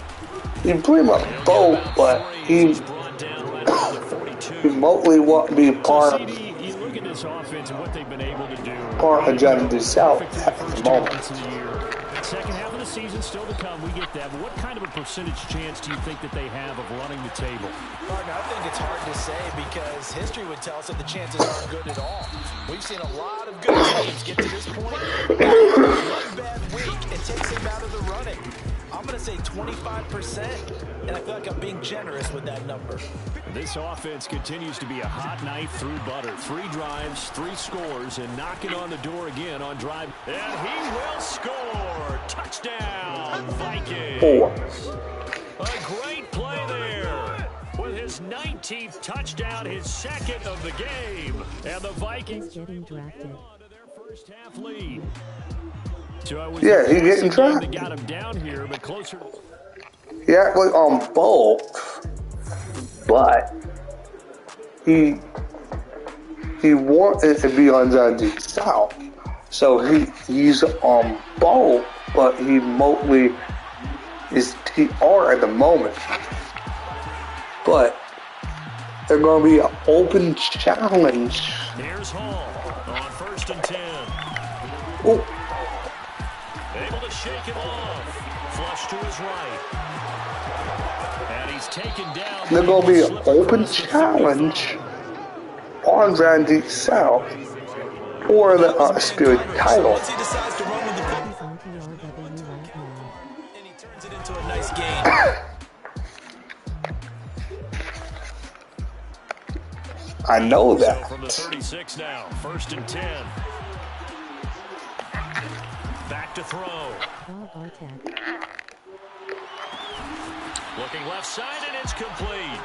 And they got it well across midfield down to the 40 before it's all said and done. Whoever that is, Plays have him on the I'm not opening that shit out. looking to throw. Hall. Got a man, it's caught. I'm not that damn desperate. And he gets it all the way down inside the 10 and mark him at the 5. So I'm not that damn desperate. visitors, the Vikings taking the lead to the Who locker room. As we send you down 2-0. ever believe in that scam, that camera horn Thank you bullshit? very much. More from you two in a minute, but first, let's take a spin around the NFL and see what's going on here in week You are a number sad, 10. sad little We boy. started down at Hard Rock Stadium in Miami, and it's the Packers who have the lead in that one. The Packers looking to sew that one up, and they look to be in pretty good shape. From there, we head to the Big Apple, more specifically to MetLife Stadium in Jersey to check on the Giants. And they trail in that one as it's the visiting 49ers who are out in front. The Niners seem to be on their way to what would be a good victory. Lastly, let's get to the Windy City, see what's happening with the Bears at home at Soldier Field. And they were losers in their ball game as they were outplayed by the visiting New York Jets. The Jets get a much-needed win there to start the second half as they move back to within a game of 500 at 4-5.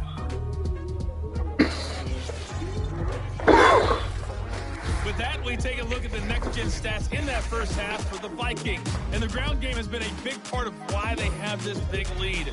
And you have to figure they'll lean on it. Condi is on TRW. Meanwhile, for the Lions, Yeah. there's a look at what they were able to do Yeah, throwing the she is. football. You want the third? But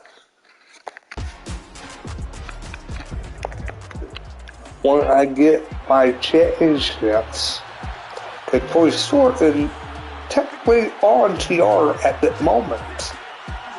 But Tony Storm is going to be making the jump. Now Hall throwing on first down. Going to be making the jump over from TR to Grinding South to pretty much manage me. Sometimes teams get too concerned about the deep ball and they leave too much space in front of them, and these guys have been taking advantage so far.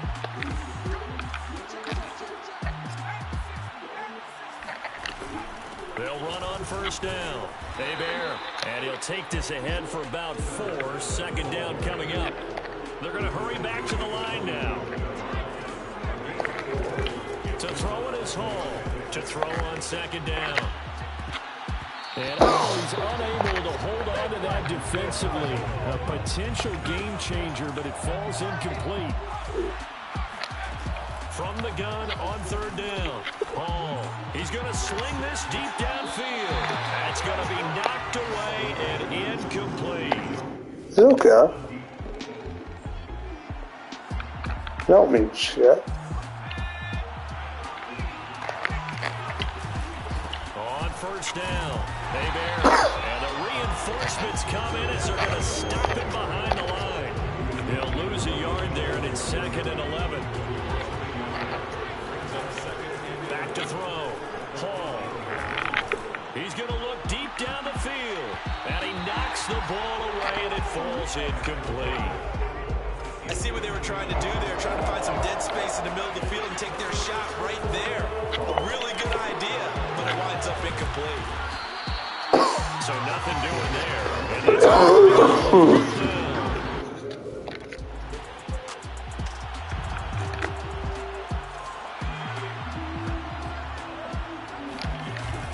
they'll run on first down. Bear, and he'll manage to pick up about 4 at second down. Well, at the end of all that hitting and hollering, it was a 4-yard run, so the offense is going to go back down and feel pretty good about themselves. Defensively, you have to feel okay because you didn't let it turn into a bigger run, but the goal, shut it down to 2 yards or less. That's when you start to feel good about yourselves. And this will be a Vikings first down as he's got this up to the 35-yard line. Well, you certainly have to give a little credit here because they're playing this game now at their pace. This is ball control football, sustained runs, taking their time, and making it work. Hey, Conky is one of my buddies. Second down.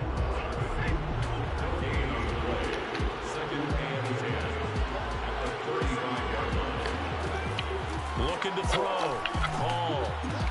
Got his man complete over the middle. It's Lewis. You can't run an organization like that. Before he works it past the 50. That's another beautiful throw right there. Gets it to his man right in stride. And I think that throw kind of exemplifies what we've seen from this offense throughout this game. They've been in rhythm. Can't even run a business like that. Pick up another first down there. Yeah, I got close friends on my roster, but whatever go down in that area, in that business, I don't play favorites. Hall now, looking to throw on second down. Throw left side complete. That's Lewis. And he gets this one inside the 15, just a yard or 2 shy of the 10. A big play that time through the air. 33 yards. On first down, Bear. And this play doesn't go anywhere. Backwards, losing yardage to the 11.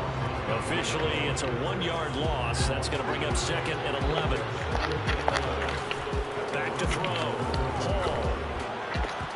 Looking end zone, but it's incomplete. I think he's taking an awful chance with the football right there. You've got to lead, you've got to protect it, and he's taking chances putting it out there in a little bit of jeopardy. Especially in a spot like this, 4th quarter, as you said, trying to cling to that advantage. Yeah, that one probably should have been picked, huh?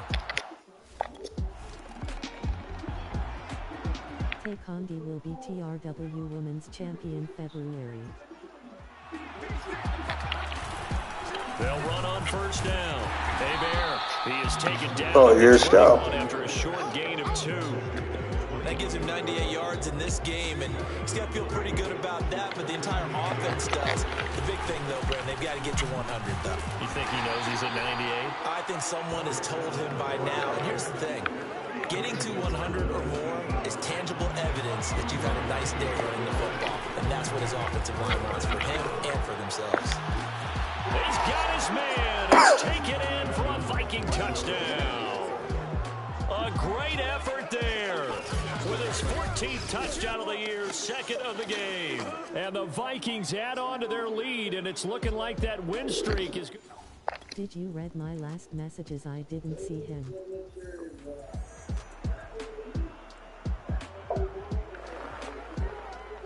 Yeah, solid. Yeah, but I just click glance at it. I didn't read it fully. Carry for their fullback. And a good swarm to the football defensively as they get him down at about the 40. They're talking about on here or on the phone? And he'll give it here to his running back. Strong run, but he's corralled just beyond the 40. They follow up the gain of 2 with a gain of 1 that time. The Vikings on third down. They've hit it 50%, 3 of 6 to this point. This is 3rd and 7. Yeah, great effort there to shed the contact, and it helps him pick up the first. 107 yards rushing for him now as he has been tremendous all day long. On first down, Bear. And he's going to get it across the midfield stripe into Lion territory. It's a pickup of 4, and it'll bring up second down. Congi TRW Women's Championship soon, right? They'll try and run some clock here as they keep it on the ground. Yeah, but she's pretty much not champion on your brand. She's going to be champion on my brand.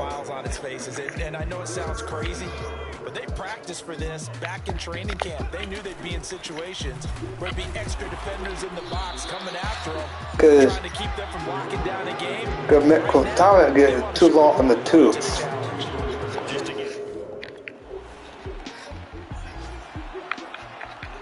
Like how redhead Brittany Lee would get in too long on the tooth until they'll run on first down. So your girl still McCortonic pretty much beat redhead Brittany Lee. Ball on the 30, they'll come up with a 2nd and 5. They'll keep it on the ground.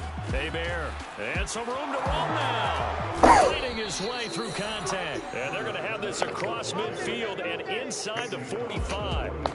I've got an idea. Let's skip racing to the airport at the end of this game. Let's go to the post-game press conference. I have a feeling that the quarterback of this winning team is going to be giving a whole lot of credit to the running game and the offensive line. Yeah, I was just going to say the offensive line, yes, carrying the ball has been key, but those guys up front, they've made a lot of space.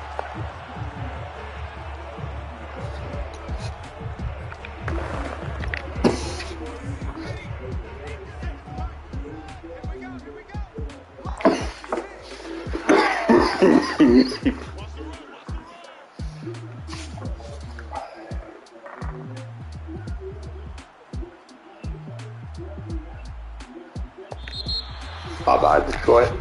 So the final seconds have ticked away in this Minnesota victory, and it was their defense that really made the statement after the break. They pitched the second half shutout. Yeah, think about the team that just got vanquished. They did score in the second quarter. Do you think they thought at all that that would be their last points of the game? No, but what a second half. The adjustment, whatever they did in the locker room, it certainly worked. It certainly did, and you're exactly right. Whether it was an adjustment, whether it was just more focus on what they planned to do going in, whether they just played better, whatever it was, it all came together. Storm Deep South Women Chance. That's a great way to close them out. So for Minnesota, that's the plan. 9-0 now to start this campaign. That's the plan, but at pretty much the point.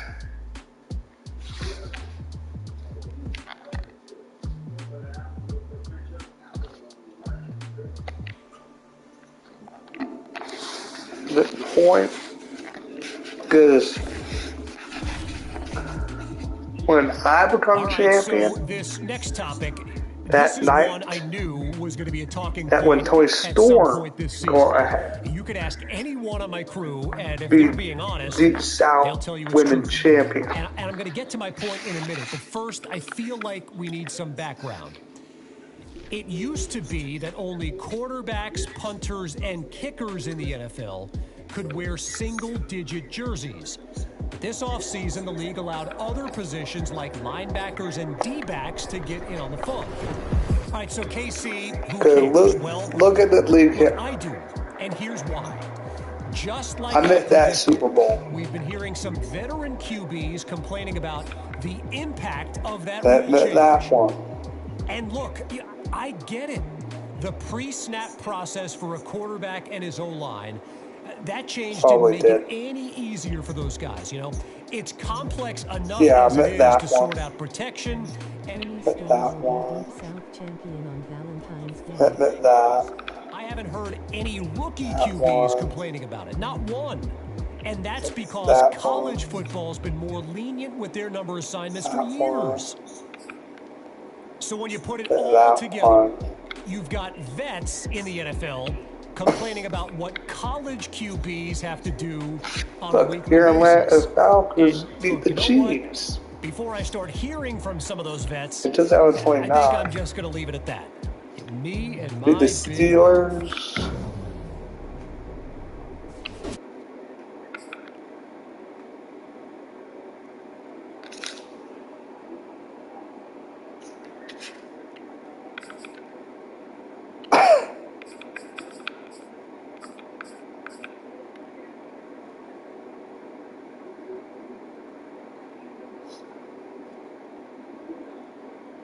Though it's Sting done it.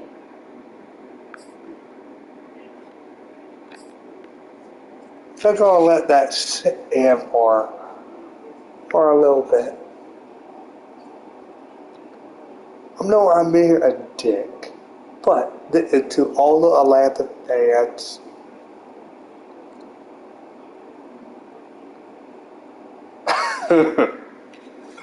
yeah.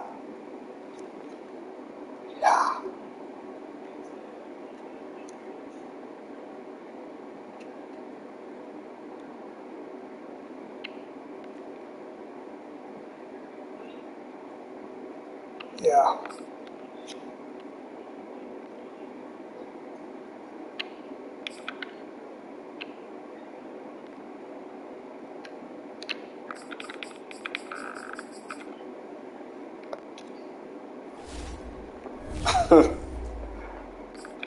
I know I'm a dick for doing that, but who cares?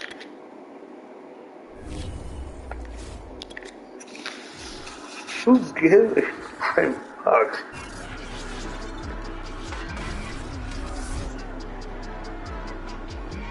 It's week 11 of the NFL, and we've got high-flying offenses set to take off. It's the Vikings and the Packers on EA Sports. Oh. Yeah, good.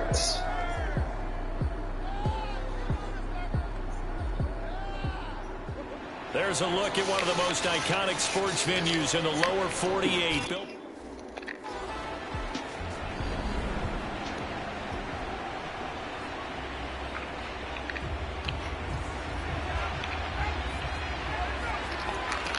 Hall on first down.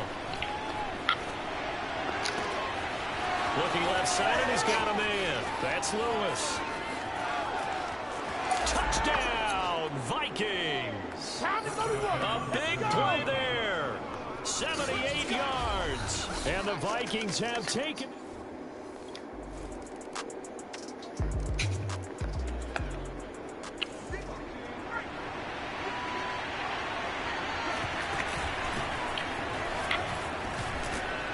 They'll be dropped after a gain of about 6 across the 30 to the 31. We take a look at his numbers. Super Bowl 51. 2 trips to the end zone and well past 100 yards. And going back and watching the film, we saw every kind of run from him, didn't we? We saw some power, we saw finesse, we saw speed, and what I love the most, he finished each and every run. And he's over 100 yards now after that last catch. Already, of course, leading the NFL in receiving yardage. So he's done nothing at all to hurt his cause to stay in that spot. But I've been so impressed with how he's gotten it done. Body control, route running. How about the way he competes for the football at the end of the play? He was solid last week, over 100 yards in their victory on the ground. They want to get that going again. Absolutely. What they also understand is that from week to week, it's not necessarily the same, but they want it to be, right? What they saw last week, Packer pressure, and down he goes. And then after the sack, it'll be interesting to see what they have planned for 2nd and 23. He's going to go for a big play downfield. Got a man, it's caught inside the 10. And he just falls short down at the 1-yard line. A big play there for Minnesota. After the big play, a chance to finish now on 1st and goal. And this will result in him losing yardage. Back to the 3. That's going to go as a loss of 2, and it'll be 2nd down. This defense is a difficult one to prepare for, one of the best in the league. They'll come at you from all angles, and they did a nice job there stopping him for a loss. And he'll be brought down right on the edge of the goal line at about the 1-yard line. Only 3 yards there on the completion. That'll lead to a 3rd and goal. And Charles, despite this list of key inactives that we see here, they've obviously still been pretty successful. Give everyone credit for this one, because to me, when that happens, key guys are out, the next man steps up and plays well. And he'll get in. He's over for the touchdown. It's their quarterback, keeping it himself from a yard out. And the Vikings have taken the lead. He hit him earlier in this first quarter with his arm. Now he does it with his legs.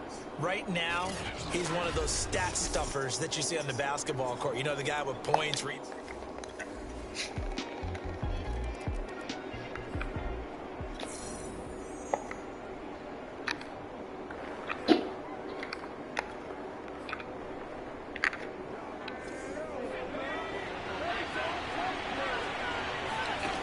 Here's Hall on 1st and 10. He's going to flip one out here to his running back. And he'll be out of bounds across the 30-yard line. Well, it's time for them to be good teammates right here. What I mean by that is possess the ball for a little while. Get at least 2 first downs. Give their defense a chance to settle down a little bit after they give up the touchdown. Now a throw here, hauled in. Oh, what a juke into space. And he takes this one down almost all the way to the 30. A big play that time on the catch and run. And CD, we have seen some great runs the last few times we've been together, but I think we can at least put this one in our top 5. That was a determined gallop there. Broken tackle, pushes past him. And they string that play out nicely. He stopped before he can turn upfield. No gain, 2nd down. 2nd and 10, a very chilly day here, but no snow. And I gotta say, if it's gonna be this cold, I want snow. You should see Charles' face. He's looking at me like I'm crazy. Now, you and I, partner, we got the plum assignment this week. An unbeaten team against a one-loss team. Really not much separating these two entering play here today. Not much at all, and I think for both coaches, they've looked at their team and said, guys, you got to know what you're getting into in this one, and you better be ready to go because you get to answer the big question of the day. Are we as good as we think we are? We're about to find out. It's caught in the end zone. Touchdown. Am I basically a face now TRW? Great play there with touchdown number 8 on the year. And the Yeah, you are.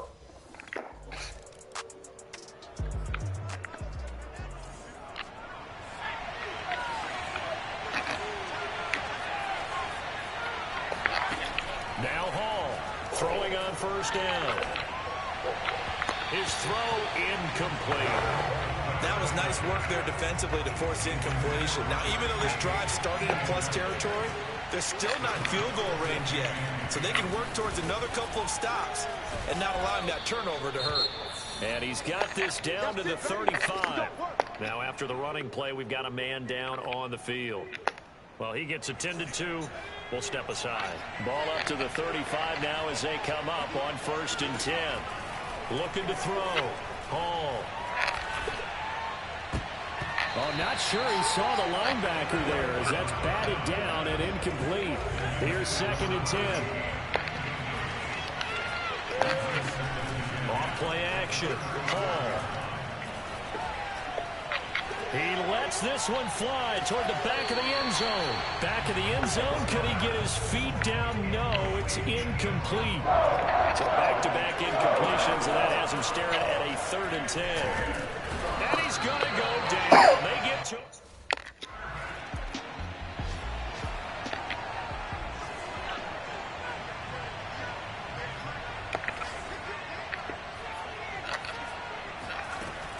On first down, Bear, and he can only manage to get a couple.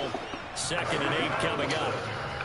Certainly a nice job there by the defense rallying to the football and getting him on the ground, but I think the play gets made by the defensive front because if they can't get upfield, their job is to go ahead and get low, almost get into a ball sometimes, stack things up, and make it difficult for the runner to find a hole.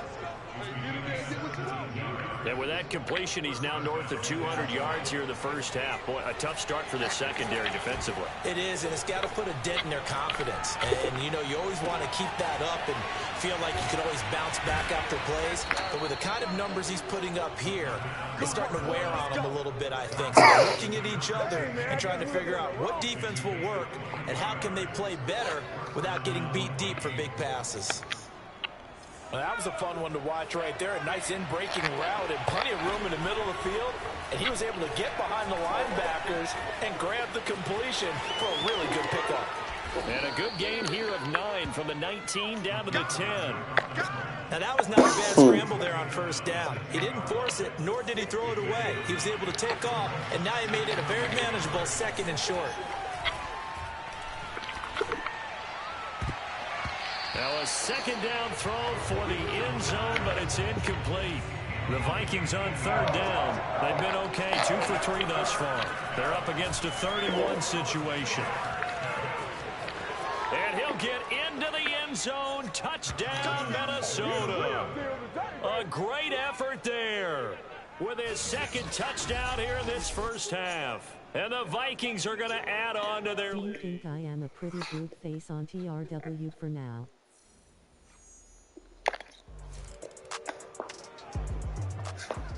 You just start as a face.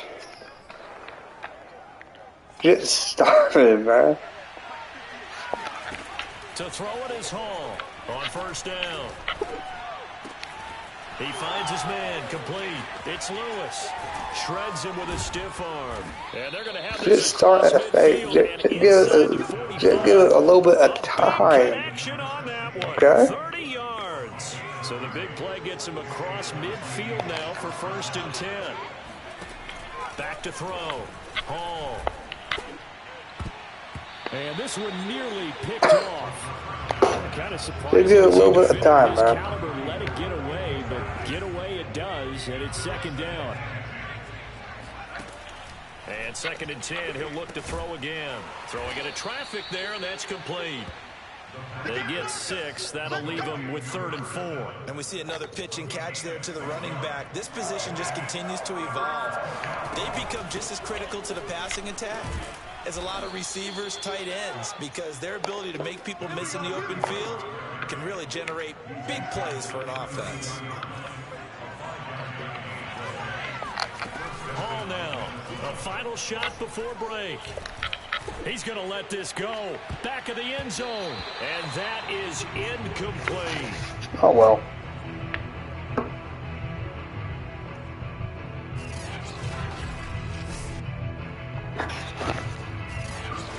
Be right back.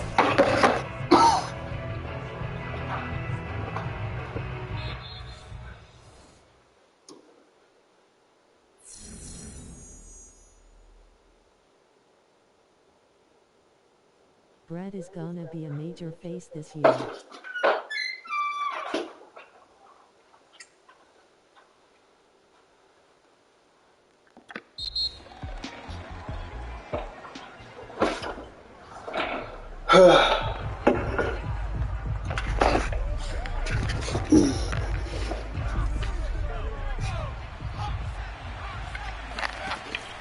He was a face last year, but he did bad thing. Touchdown! It's complete. A great play there. His his second touchdown of the game, and his...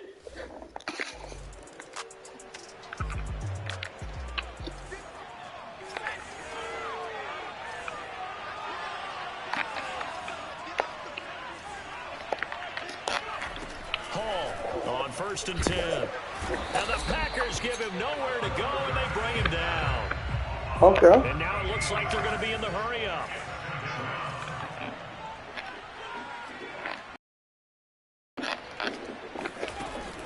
Here's Hall off the play fake. Brad is staying on TRW. And it's knocked away and incomplete. When you look at the scoreboard, you'd think they'd be pretty comfortable right now with this lead, but these guys are absolutely not going to let up. We got a lose now. now. Increase their lead, and they want to do it with a big play. Unable to connect in that attempt. And that is incomplete. Gotta fucking lose.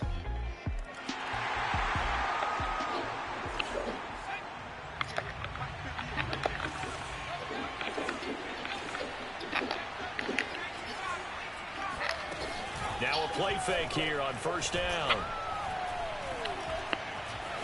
Flushed out right. Pushes him over. And they're able to get this one across the 35. Let's go! Let's go! Let's go! But to me, this leads to the question, do you admire the way he puts his body out there all the time, or do you think he should protect himself a little bit more? Well, he's been on the ground several times with all those sacks that he's taken. So, I don't know, I kind of... This year Brad is not playing Vitanos has Scotty.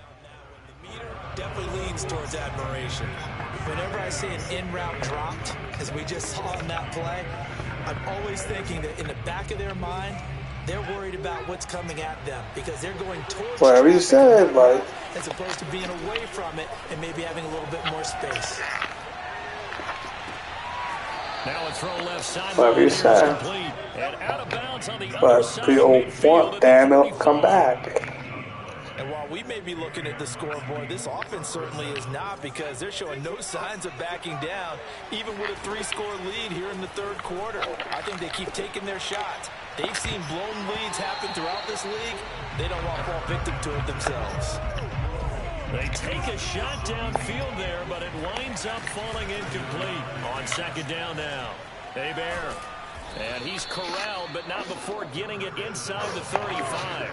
54 yards rushing now on 8 carries for him so far. So 1st and 10, and if they score on this drive, might have to start digging into our 2nd half. And he can't escape, and down he goes. And the offense moving quickly to the line. My question is, what does Scotty finishing move call again? Dancing to his left. And to the 36-yard line, taken down there after getting 8 yards. 7th play of this drive coming up, but a long way to go on 3rd down. Oh, hit as he throws there, incomplete.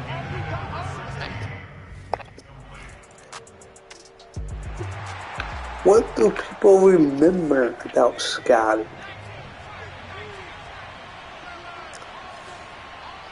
Give me time. Throwing on 1st down. Hall. Escaping the pressure right. Open man, this is Lewis. And he'll go out near midfield at the 49. The passing game continues to be their friend.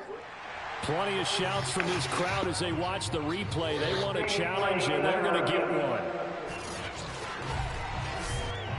Did he keep those feet in bounds? That's the question they've got to decide. And I got to say, watching it in real time, it was awfully close. Yeah, it certainly looked like a heck of a catch because he didn't appear to bobble it, which could complicate things. But even with the benefit of replay, that's pretty tight. Well, here's the His manager is Tay Conti.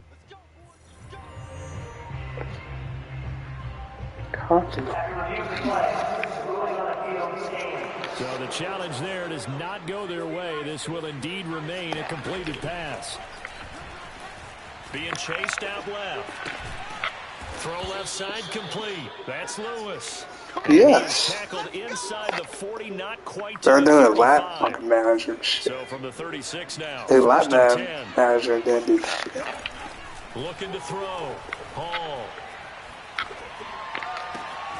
He finds his man, complete. It's Ramsey.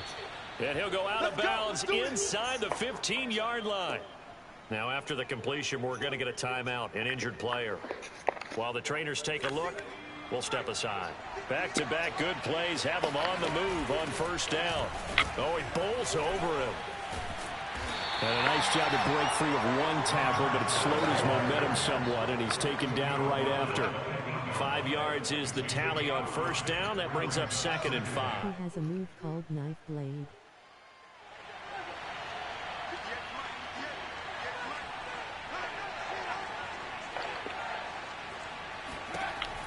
Back to throw. Hall. Oh, it's a screen pass. That's complete. We play to win. Let's go. First and goal.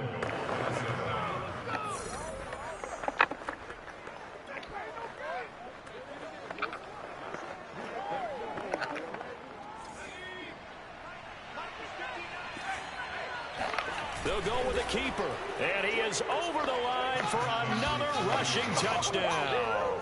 Is he a quarterback or is he a tailback? The sneak successful from a yard out. And the Vikings add on to their lead, and it's looking like that.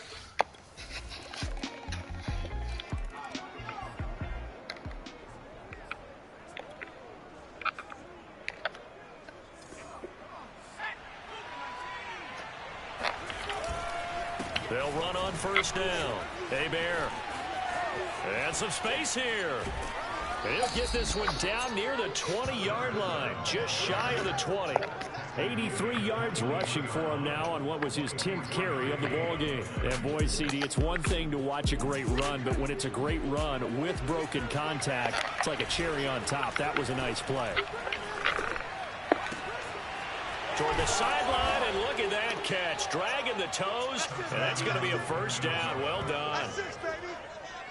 We got it all. Come on with it, man. You have fun with this one.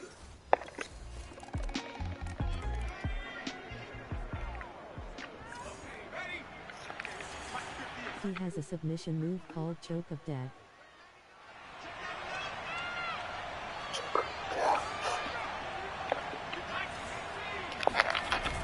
To throw it is Hall. Off the bootleg.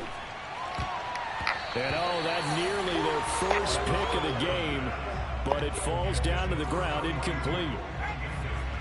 So now 2nd and 10 after the incompletion on first down. A throw there, but that's going to wind up incomplete. Well, so far in this drive, they've done some good work. They force incompletions on 1st and 2nd down, bring up 3rd and 10. That brings up the big question. Do they bring pressure or do they play coverage on this down? And he won't be close to a first. Well, Charles, it's one thing to win. It's another thing to win and put up the amount of points that they did. Boy, were they clicking on offense. They can't help but feel great about themselves, can they? I mean, what a game to put up that number of points, continually feel like they're moving the ball and things are working and clicking. They think that they can bottle this and carry it with them. And as an offensive coordinator, you just don't think you can do anything wrong. Whatever you call, run, pass, it's all going to work. That's called being in the zone. So for the Vikings, they keep on rolling 10-0 now to start the year. And they'll get another road date next week as their opponents will be the Tampa Bay Buccaneers. Meanwhile, for the Packers, they suffered just their 2nd loss as they dropped to 8. It's a mix between Daniel Bryan's move and John Cena. Next week on the road in Washington. It's a mix between Daniel and John Cena's finishing move.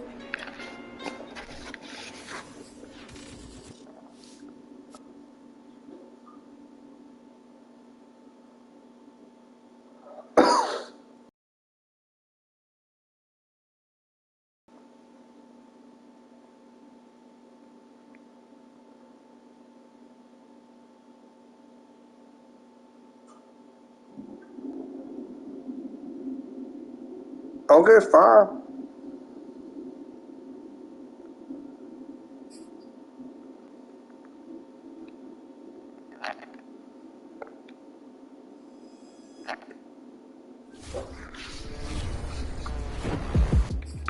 You know, I don't get worked up about much. I know the crew's going to have a field day with that one, but honestly, I don't. But I will tell you this. The most important award the NFL gives out is Man of the Year. Not MVP, it's not Super Bowl MVP. It's the award that goes to the guy who excels all.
brother is going by GreatDMan Show.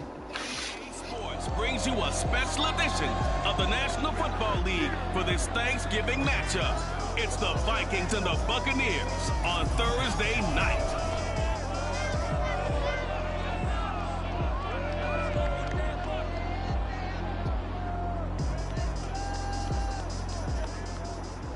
On the Gulf Coast of Florida at Raymond James Stadium, just north of downtown Tampa. With the echoes of cannon blast still ringing in our ears from the north end zone, the Bucs were introduced a moment ago. To battle with the Minnesota Vikings. It does.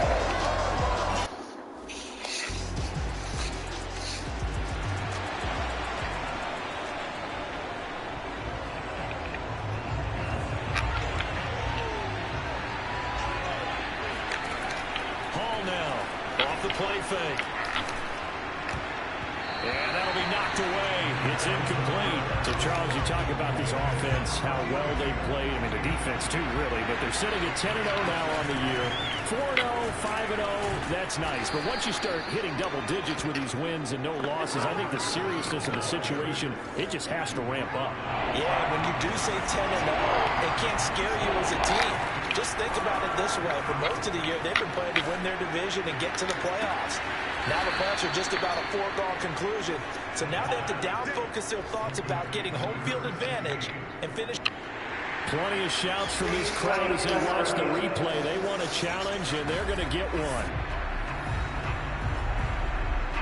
Did he keep those feet in bounds? That's the question they've got to decide. And I got to say, watching it in real time, it was awfully close. Yeah, it certainly looked like a heck of a catch because he didn't appear to bobble it, which could complicate things. But even with the benefit of replay, that's pretty tight. Here's the call. After reviewing the play, ruling on the field is So the challenge there does not go their way. This should indeed remain a completed pass. Your cat fucking Brady. Ball throwing on first down. Looking left-sided, he's got a man. That's Lewis. Let's go. And this has been a nice answer to the touchdown drive against them a few minutes ago because they've come out and reestablished the tempo. A nice throw there, and they're putting it. And stopped a few yards shy of the goal line at the 3. Well, you know, usually we see runs like this as the defense breaks down later in the game. But it's going to be a major heel or one of those heel. They'll try and run for it on first and goal. And he'll get One of those heels that pretty much make sure that if someone needs to lose, they lose. 20 on the year, and the Vikings are an extra point away from time. Oh, okay. Won't play like that, huh? Here's Hall on first down. Throw left side complete. That's Lewis. And he'll take this to the other side of midfield before going out of bounds. So from Buccaneer territory now, it's 1st and 10 at the 48-yard line. Trying to lay one up deep. And this one is incomplete. Almost feels like anything you can do. What sucks? Try and match or do better. We've already seen one touchdown pass from the opposition. They tried to equal it on that throw. And they'll get this just to the 47, 1-yard gain.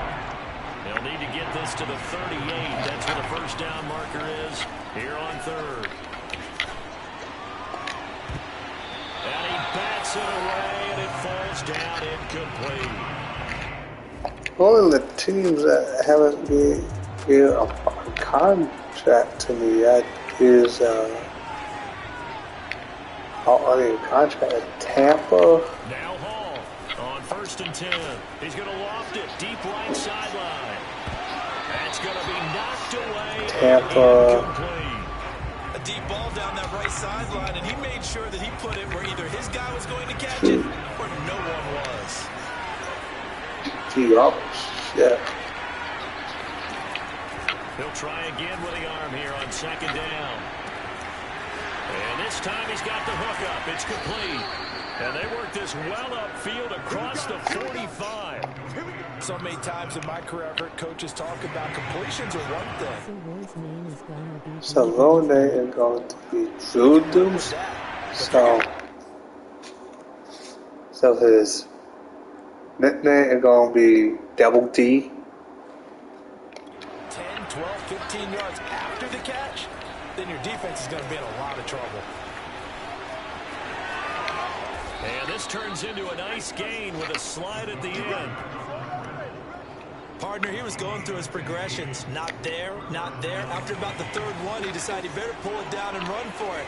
And he slides down and avoids the hit for good measure. Going up top. And that is caught at the 10-yard line. And he's brought down, but not before he reaches the 8-yard line. A big play that time through the air. 31 yards. As a defense won it. And he will score. Touchdown, Vikings. A great...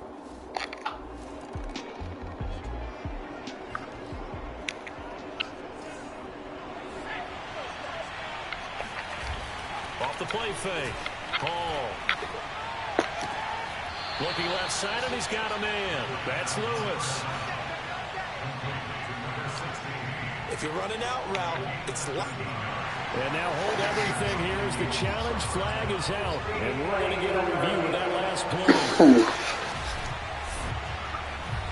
Did he keep those feet in bounds? That's the question they've got to decide. And I got to say, watching it in real time, it was awfully close. Yeah, it certainly looked like a heck of a catch because he didn't appear to bobble it, which could complicate things. But even with the benefit of replay, that's pretty tight. Now here's the call. Let's go, let's go.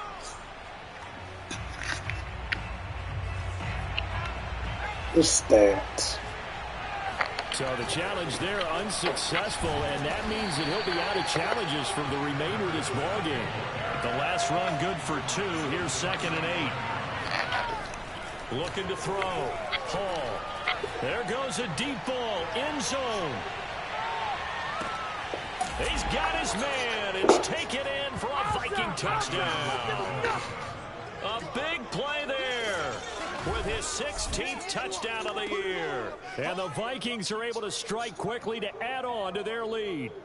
Quite a show of arm strength right there. That was in the air for a long time, and it was on target, too. And as that ball was hanging in the air with the receiver streaking downfield to meet it, here in the stadium, you could just sense the crowd thinking, oh, no. And their worst fears were. No, it's not. They push him up 5 fucking lanes. To throw it is Hall. Off play action. Rolling to his left. And he'll have this past the 30 prior to going out of bounds. Well, when you've got a quarterback like this dead to rights, you got to make sure to wrap up. Instead, though, he breaks free and off he goes. We're gonna be the most hated guy on TRW. So he's going to be like MJ. With a couple of touchdown runs to boot. Offensive linemen love creating And the space for fucking guys Nets. carrying the ball. But when that guy also breaks tackles and creates extra yardage, they almost feel like he's one of them, and they really embrace him. That ball nearly intercepted. The rookie had his hands on it, but couldn't pull it in. They tried to throw on 2nd down, unsuccessful. Now it's 3rd and 1. And he fends him off. Eluding the pressure right. And he'll be taken down, but not before he gets into enemy territory. Containing him is becoming a big problem. We've already seen this once earlier on this drive. Yeah, and so now 2 times this has happened. Do you adjust something? Yeah, I think you do. I think you got to start thinking about your rush lanes. Try not to either get too wide or too narrow. Make sure someone is there waiting for him to take off. He's going to flip that out to the flat. It's complete. And he's got this down to the 35. And they'll use him out in the backfield, and sometimes quite a bit. They're just trying to get him touches any way they can. 4 catches a week ago. There's another one right there. He's going to air one out. And a dangerous throw there as that's... Big-time bad guy in a major dick. He certainly had a good game throwing the ball so far, but I think he was trying to take that from good to great with that throw, trying to get one downfield. So after the incompletion on 1st, now 2nd and 10. Now they go screen. It's complete. And the play goes nowhere. Losing yardage back near the 40 at the 39. They'll wind up losing 3 here on the play. And it'll be a 3rd and about 13. Flush to his right.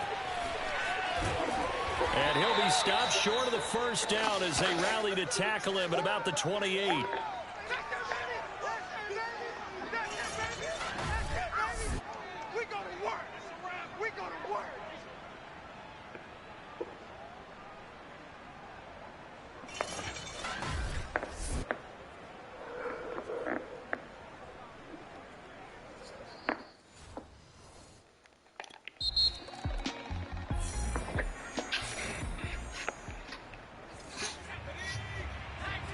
Is the buck for $1 King Bucks suck?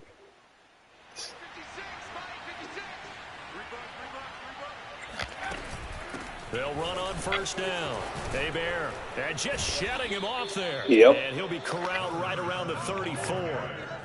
Yeah, I'm with it. Very often, but sometimes there's a dip in intensity when you start the 2nd half, which can manifest itself in some sloppy tackling. And how about right there? He ran right through that weak tackle attempt. It's a 6-yard gain on the ground, and that'll make it 2nd and 4. Now, Brandon, that's the way you want to run the football. There should almost be quote bubbles above the offense right now. Bam, boom, biff. That's how they feel good about moving the football. And able to rip off a big chunk of yardage before being dropped inside the 40. This offensive game plan has just been sensational. I mean, when you think about all the different ways they've gotten their receivers open so far, it's really been impressive. Scheme, design, execution. He sets to fire deep. Touchdown, Vikings. A great effort there. His 2nd touchdown of the game, 17th on the year. And the Vikings find a way to stretch their lead. In order to lead in a game, you're going to get plenty of contributors, but that's his 2nd touchdown catch of this game. He's one of the key guys in this one.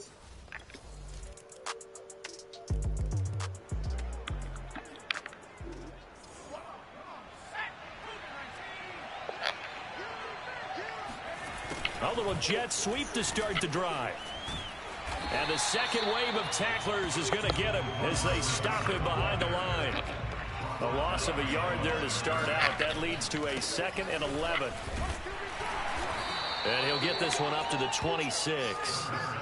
Looking to speed things up here, going with some tempo. Hall now on 3rd down. And that will be incomplete. Kind of good a little though.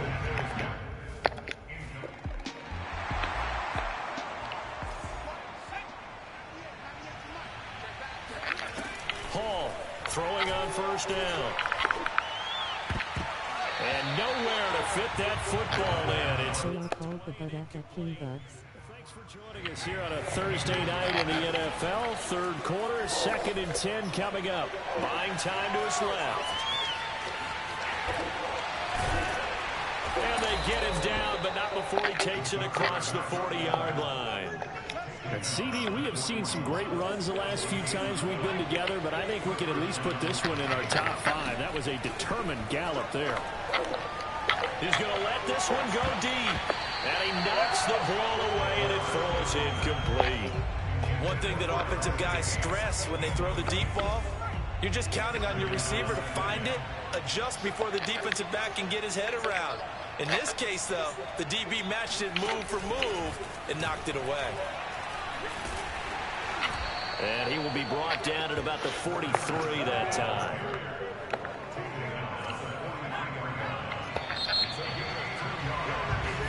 Back now in Tampa. We are headed to the 4th here on Thanksgiving night. You are watching the NFL on EA Sports.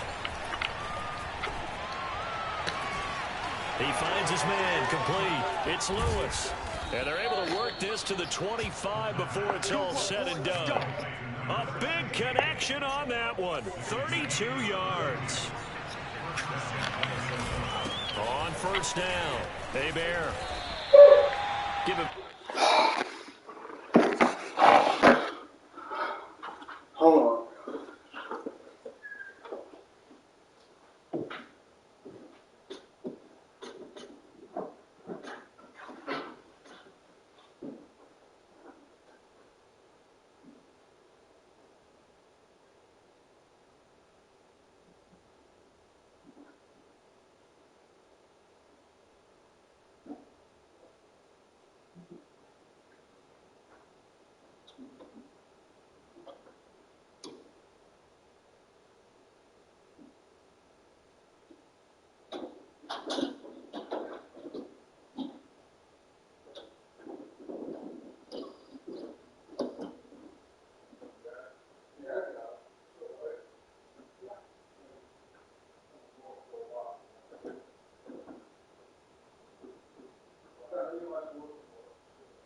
I will talk to you later.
second down.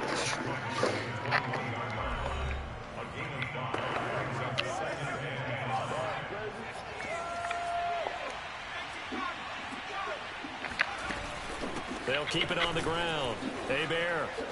Big hole up the middle. And he gets it inside the 10 to the 9. 79 yards rushing for him now as he's run it 11 times. Back to throw. Hall. They'll try and set up the screen. It's complete. Down at the 2. Broke through first contact, but ultimately stopped shy of the goal line. A gain of 7 that time. Second goal. With all the success they've had throwing the football as a pass rusher, you know you've got to come hard when you see him drop back to throw. So I really like this call to counteract that pass rush with a screen. It turns into positive yardage. A lot of times the offense says, just replace the rusher with the ball, and it turns into a good play. He'll try again. And he'll get into the end zone. Touchdown, Minnesota. A great...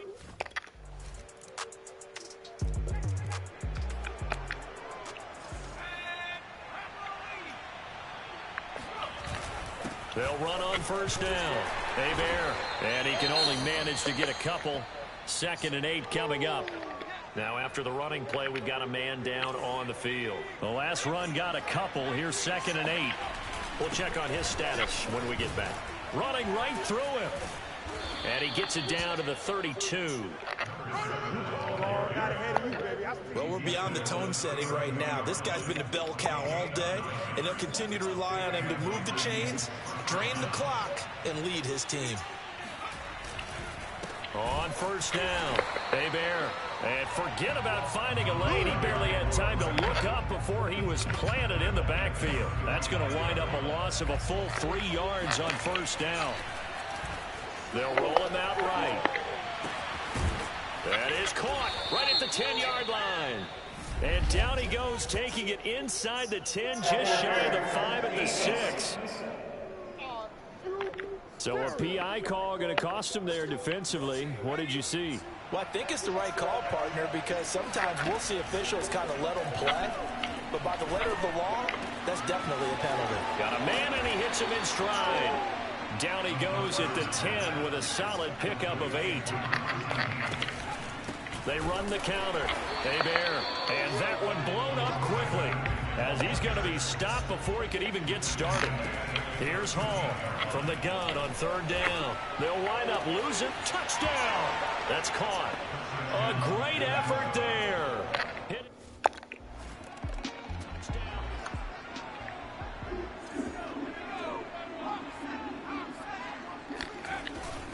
They'll run on first down. Hebert.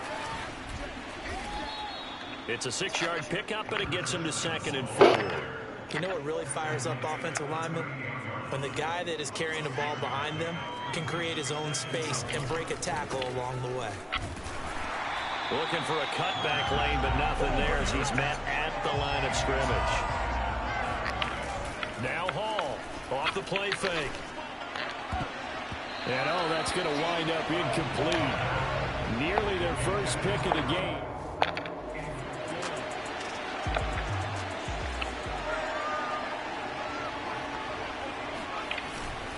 On first down, Hebert. Oh, he sheds himself free. And they are going to score again. Yet another touchdown as they just add to their totals. And for them, this train, it just keeps rolling, doesn't it? Well on their way to yet another victory. Yeah, it's almost a runaway, isn't it? And you just wonder how anyone could stop this. They got full momentum going.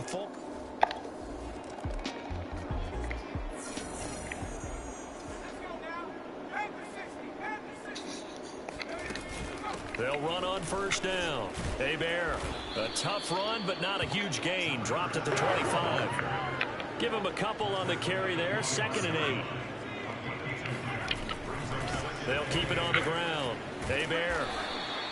4 yards on the pickup there as it'll leave him with a 3rd and about 4 more for a first. Now a handoff here to his running back. And he'll have the first down, getting this one to the 14-yard line. Now after the running play, we've got a man down on the field. While the training staff works on him, we'll step aside and be right back. Here's a 1st and 10 at the 14-yard line. Gonna give this time to the tailback. Trucks over him. And able to break one tackle, but then quickly brought down. But a nice little gain. 141 yards rushing for him now as his big night continues. That one looks like he'll throw here. To the goal line, but it's incomplete. They got the win last week despite not having any interceptions. Tried to come up with one there, could not. But there's a stat category called PBU, pass breakup. That's important too, and they got one. Yeah, there's no doubt about it because at least you're there. Well, Charles, it's one thing to win. It's another thing to win it.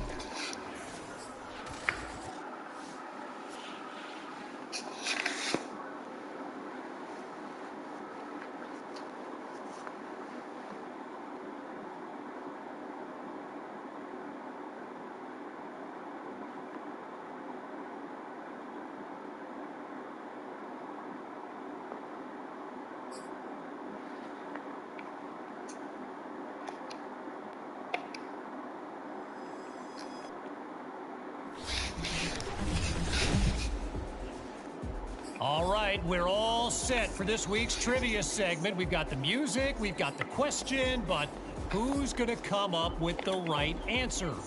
As always, we'll be looking for your responses on social, so let's get started. And the question is, which NFL franchise has never had a quarterback eclipse 4,000 yards in a single season? In fact, and this is just an aside, the closest this team came to doing so was back in 1995 when their quarterback finished 162 yards short. And you know what? I'm not going to mention his name because that would just be giving it away.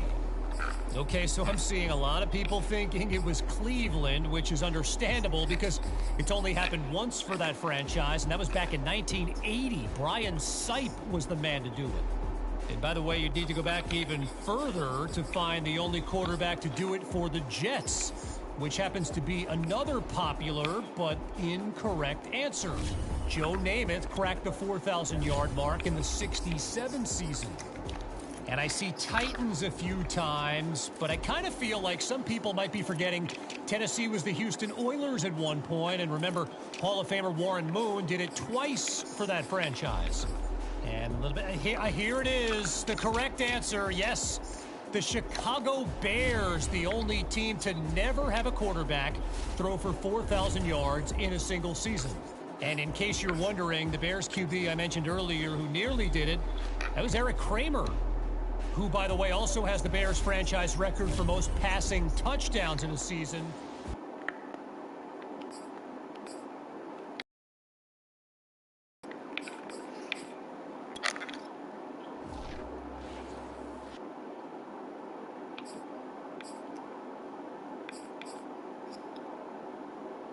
So this is gonna be my last one.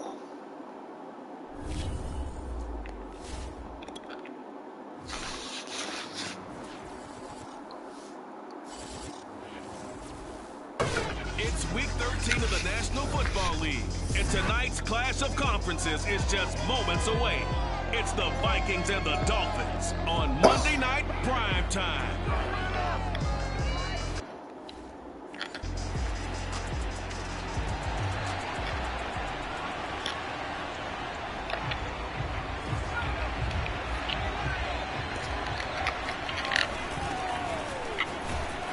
They're going to get about 3 here out of this first down run, and that'll bring up 2nd and 7. The numbers for him from a week ago. Charles, how do you think he ran the football? I thought he definitely had his moments. I did think that they could have utilized him a little bit better, and I'm definitely going to keep an eye on him to see how they're going to use him this week.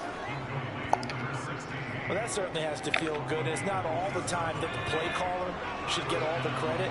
Sometimes I think in the huddle, the quarterback just says, hey, who's going to make a play for me? I just need something right here. And the end result there, nice first down. Drive keeps moving. Working with a 2nd and 3.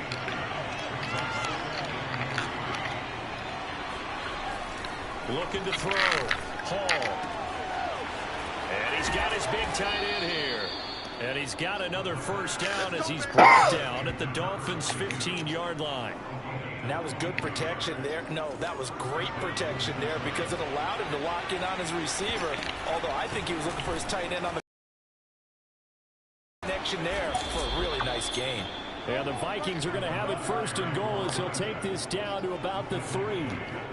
And boy, CD, it's one thing to watch a great run, but when it's a great run with broken contact, it's like a... And he will take this one into the end zone for a Viking touchdown.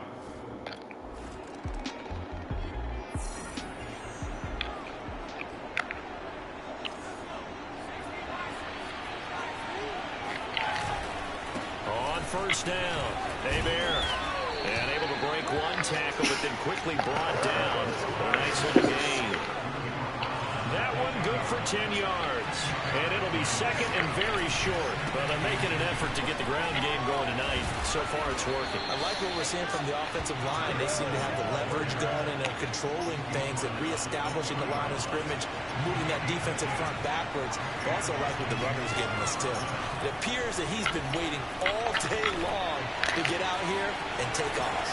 Now a toss left side into the hands of his tight end. And they nearly get this all the way to midfield. Mark him down at the 49.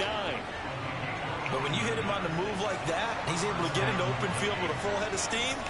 Oh, boy, it's going to be tough to get him down. Yeah, there was a big window. They're lucky they did get him down.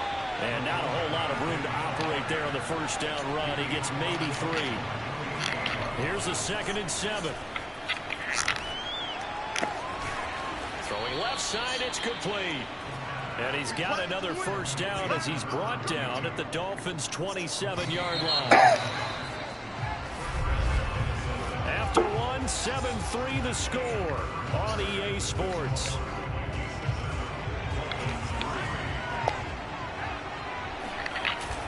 They'll run on first down. Hebert. 5 yards on the carry. Good pickup on first down. Off play action. Hall. It's caught in the end zone. Touchdown, Minnesota. A great play there. Touchdown number 18 on the year. And the Vikings go coast to coast and finish the drive off with 6 points. And they use that height on the outside to get the score. We've seen the evolution.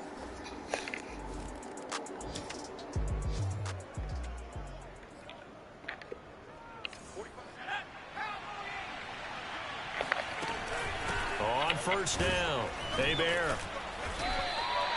Call it no gain on the play, and it'll be 2nd down. To throw from his end zone, Hall. And he's able to get this across the 10 before being taken down. Out from the shadows of their goal line, here's 1st and 10 from the 11. He's going to walk run deep left side here. They've got his man complete. And they're going to get this beyond the 40 before he's taken down. A big play that time through the air. 31 yards. When they've needed a play this year, he's certainly been the guy to deliver it. As this season has gone on, he's been awfully consistent and sometimes spectacular.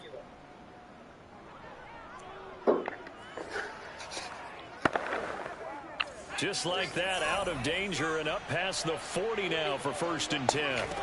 Back to throw. Hall. He's got Lewis. And he's going to be out of bounds, but not before he takes it inside the 40. So now 1st and 10 as they've crossed into Miami territory at the 36. And he'll slice his way down to the 30 with a pickup of 7. Now after the running play, we've got a man down on the field. We'll get an update when we come back to Hard Rock Stadium. So they'll come up after the gain of 7 on a 2nd and 3. That ball nearly intercepted. The rookie had his hands on it but couldn't pull it in. So the incomplete pass on the last play, and that leads us to a 3rd and 3. He finds his man complete. That's Lewis. And he will have a Vikings first down by about 3 yards or so as they wind up getting 7 there on 3rd and 4. To throw it is Hall. Off play action. And it's intercepted at the goal line. Snags it for the pick. And the Dolphins are going to take over once again, and they'll have it at the...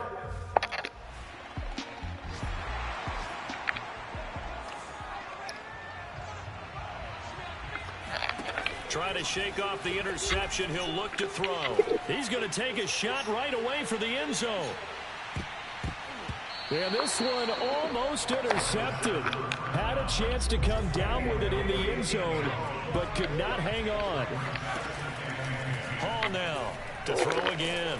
Nowhere to go here. He lost the football. And this is picked up by the Dolphins. And this is brought all the way back. A fumble recovery and taken to the...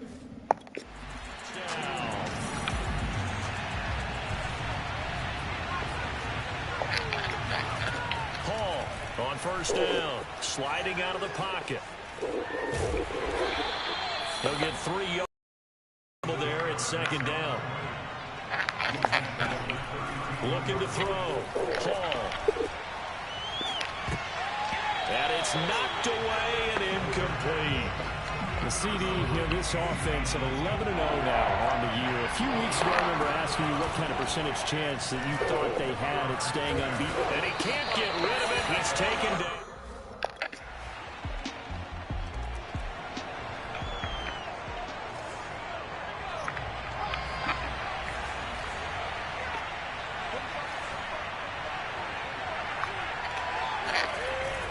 They're going to go with a tight end here on the running play.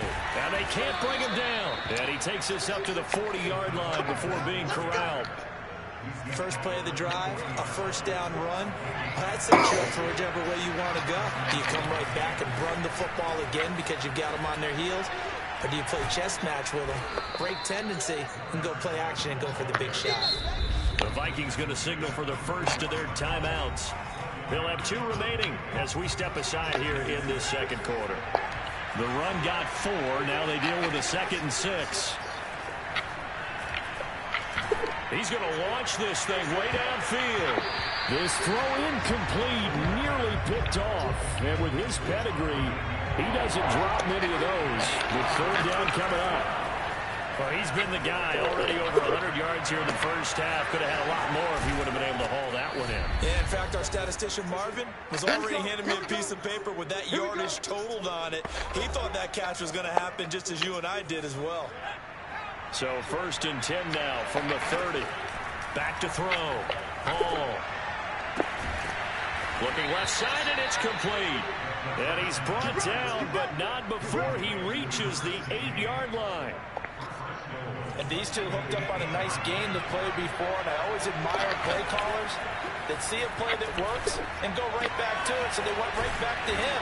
The reward, they're set up with 1st and goal. And he'll be brought down here at the 3-yard line. They'll contain him to just 4, 2nd down. They'll look to throw again. Toward the end zone, but that's going to wind up incomplete. They may be snapping the ball near the goal line, but all you're thinking defensively, keep them out of the end zone. Force the incompletion, force them into going for 3, and not giving up 6. On 3rd down, Hebert, and he will fight his way into the end zone for a touchdown.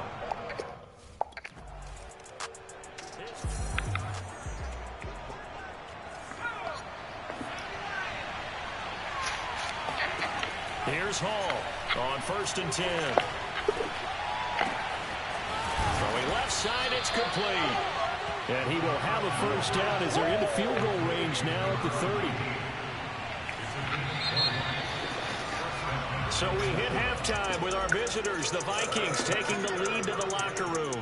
As we go up to Orlando now and hand it over to Jonathan Coachman with our EA Sports Halftime Report. Take it away, Coach. Okay, Brandon, thanks very much. Welcome in, everyone, to our EA Sports Halftime Report. Let's get you caught up on what's going on around the NFL. We'll begin up at legendary Lambeau Field in Green Bay, where it was definitely a game with some intrigue, as you can see by the scoreline. The Pats are hoping now to just avoid double-digit losses on the year, and they avoid that fate, at least for 1 week, with their 4th victory. From there, let's head off and check out a second game And things didn't work out for him as they fall to the visiting Philadelphia Eagles. The Eagles continue to move up that playoff ladder as they run their record to 9-3 through 12 games. Lastly, let's get you way up to Seattle. See what's happening with the Seahawks. And they were victorious in that one over the visiting San Francisco 49ers. Trevor Lawrence, excellent in the victory, as it's one that pushes his guys 2 games above 500. With that, we take a look at the next-gen stats in that first half for the Vikings. And they've had some success on the ground. And with the lead going into the second half, they'll no doubt be looking to keep it going. Meanwhile, for the Dolphins, there's a look at what they were able to do throwing the football. And they'll need to get things in gear as they trail here at the break.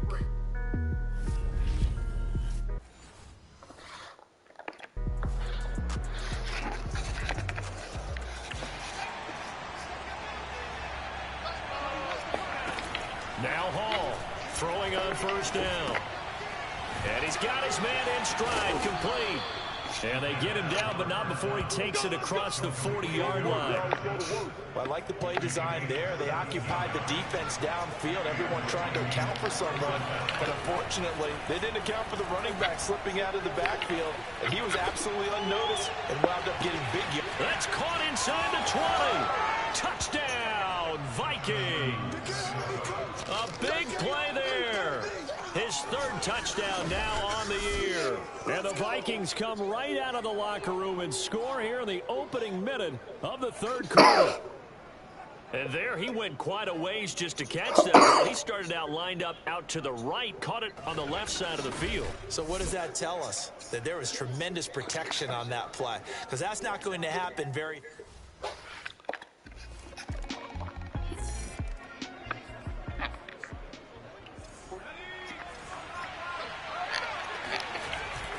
They'll run on first down. Hebert. Oh, he's got a little daylight. Pushing his way through. And they do finally get him, but he takes it to the 25. 117 yards for him on the ground now. He has been a tough man to bring down all night. Exactly 50 yards on that last play as they just go from 125 to the other for 1st and 10. And this is caught at the 8. And they work this near the 5. He'll be stopped at the 6. Boy, how about the speed with which this offense can get down the field? It's taken them no time at all to get down here. And now they're set up for the 1st and goal. He's got his man. It's taken in for a Viking touchdown. A great play there. His 26th touchdown, drawing even with Marshall Faulk for the 4th most in a single season. And the Vikings are going to widen that advantage.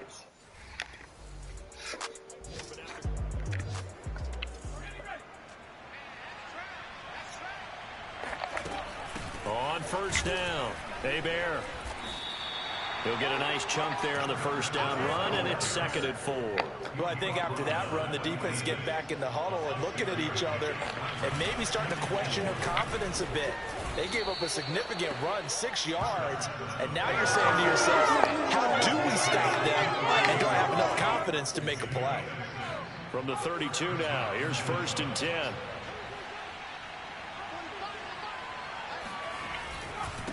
And he'll give it here to his running back. And he'll take this ahead for about 4. 2nd down coming up. Well, on every play call, you realize it's not going to go for a touchdown. So a lot of your calls are setting things up for maybe later in the game, trying to establish the inside run with toughness now, hopefully get to the perimeter later. And let's face it, you could do worse than a 4-yard run on 1st down. A gain of 4 last play. They double down here and get 8. A pair of 1st downs gives them a 1st and 10 up at the 44. Now a give right side. Hebert, good cover defensively as they get to him just beyond the 45 after the broken tackle. A gain of 3, 2nd down. On 2nd down, Hebert. And for one of the first times tonight, he's going to be held up at the line of scrimmage. No gain on the play, and it's going to bring up a 3rd down. Looking to throw. Hall. He's going to wind up and air it out. He's got a man complete. And they're going to get this all the way inside the Miami 15. A big play there for Minnesota. So how about this for field position after the big play? Inside the 15 now as they come up on 1st and 10. And he's brought down. A lot to praise on this drive, obviously. I know you're seeing what I'm seeing. Those guys up front, they're getting it done. Doesn't matter what play is called. They are handling their business at the line of scrimmage and dominating right now on this drive. It's a quarterback sneak, and he'll get in. He's over for the touchdown. The sneak successful from a yard out, and the Vikings get another third-quarter touchdown.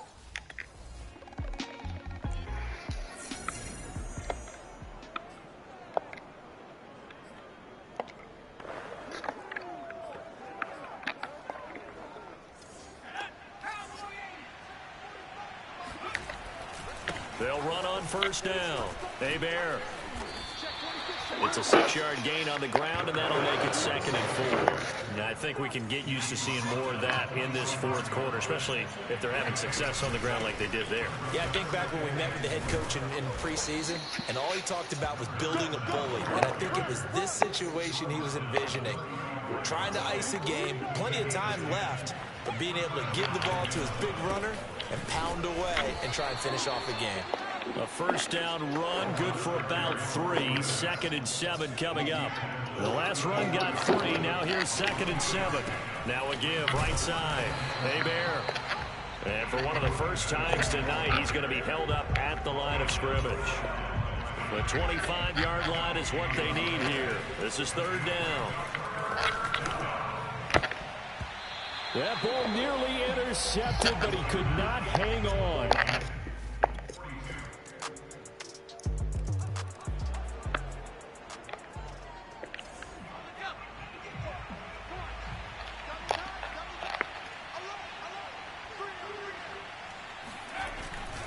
On 1st down, Bear. And he is tackled inside the 40, not quite to the 35. 189 yards rushing for him now in this one as he is closing in on 1,800 yards for the year. Running game working. They'll stick with it on 1st down. And this time not quite to the 30. It'll be down at the 31-yard line. 5 yards is the tally on 1st down. That brings up 2nd and 5. Good gain there on 1st down. It keeps them in a running situation probably. They did everything right on that play, didn't they? They got the leverage up front, good blocking, nice hole for him, ends up picking up nice yardage, stays in bounds to keep the clock rolling. They are in charge of this scenario right now. They want to stay that way. And not in any rush offensively.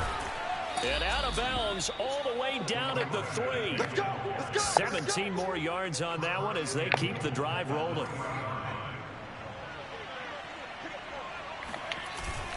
They'll try and run for it on 1st and goal. And the D not yielding much there. He's only going to get a yard to about the 2. Well, they made the play there, and I'll guarantee you their coaches and the other players are screaming at them about their pride. Come on, guys. He's already gotten in 3 times. You can't give up a 4th one. And on that play, they were able to make the stop. And you knew they were going to go to him to try to get that 4th. And why wouldn't they? It's not just getting the 4th. He's the hot hand, so to speak, right? The hot feet. And did he get in? Yes, they say it's a touchdown. A great effort there. With touchdown number 27. That ties Priest Holmes for the 3rd most in a single year. And the Vikings add on to their...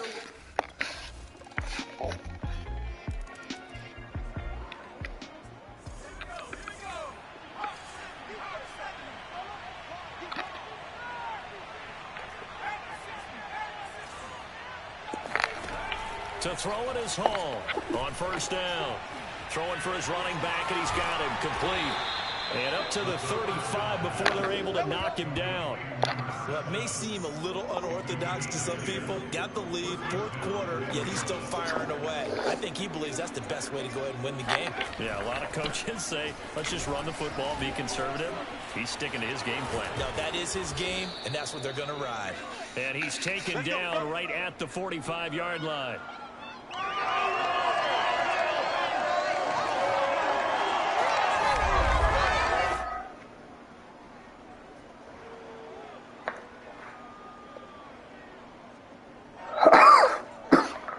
Well,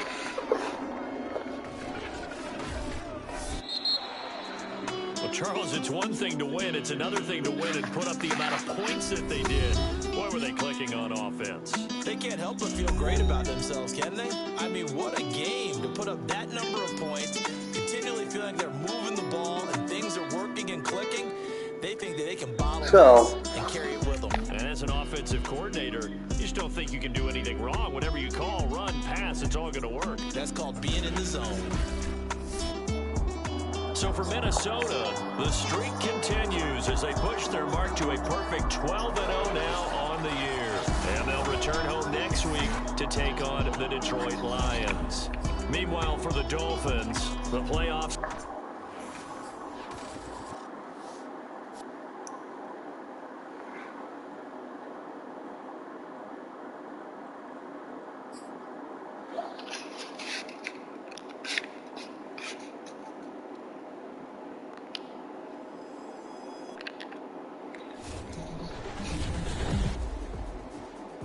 All right, here we go. It's time for that wonderful combination of sports and trivia. So get ready to send us your answers via social. And, you know, I hate to admit it, but when our crew member Nicole suggested the trivia question for this week, I just so happened to get it wrong. So you know it's a good one.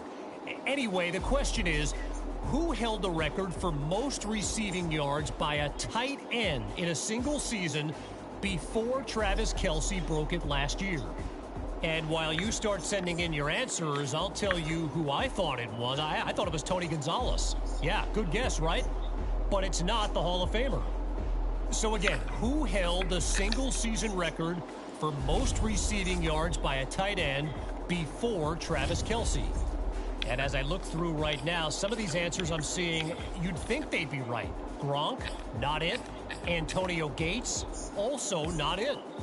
Here, by the way, is a nice guess. Jimmy Graham builds a bunch of records, but his best single season is actually 5th on the all-time list. Boy, a lot of wrong answers here. Oh, but wait, here it is. Had to scroll for a while, but yes, indeed, it's George Kittle. Set the previous record back in 2018 with 1,377 receiving yards. Actually, barely edged out Kelce that year. And get this, Kittle averaged 15 yards per catch that season.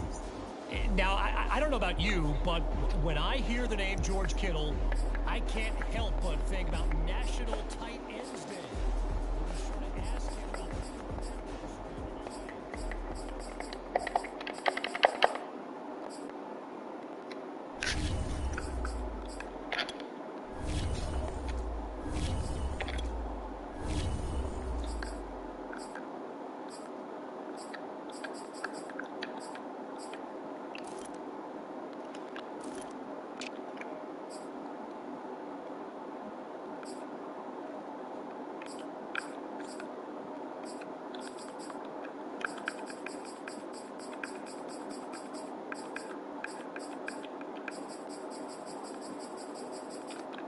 Damn, I'm gonna be sacked both times.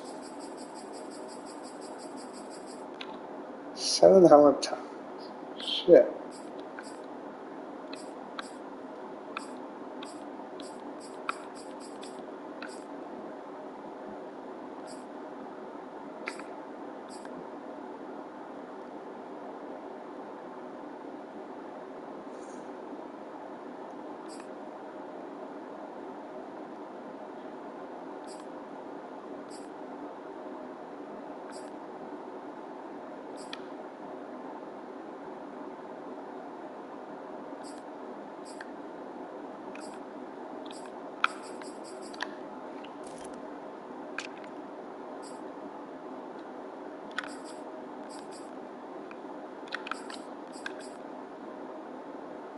Yeah, there's 2 years.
Okay.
Damn.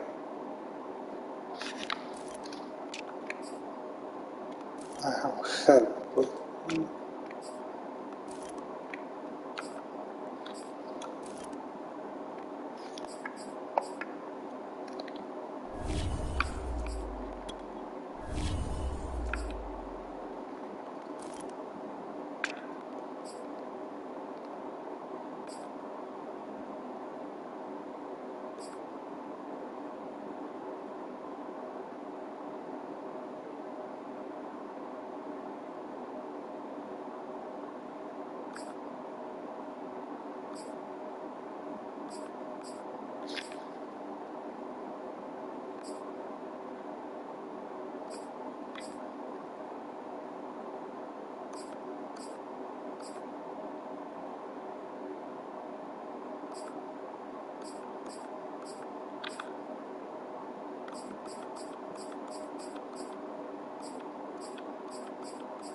Damn.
So, yes, I do got a 8 championships.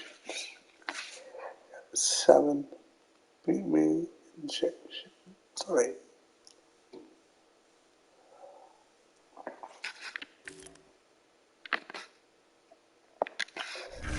See ya.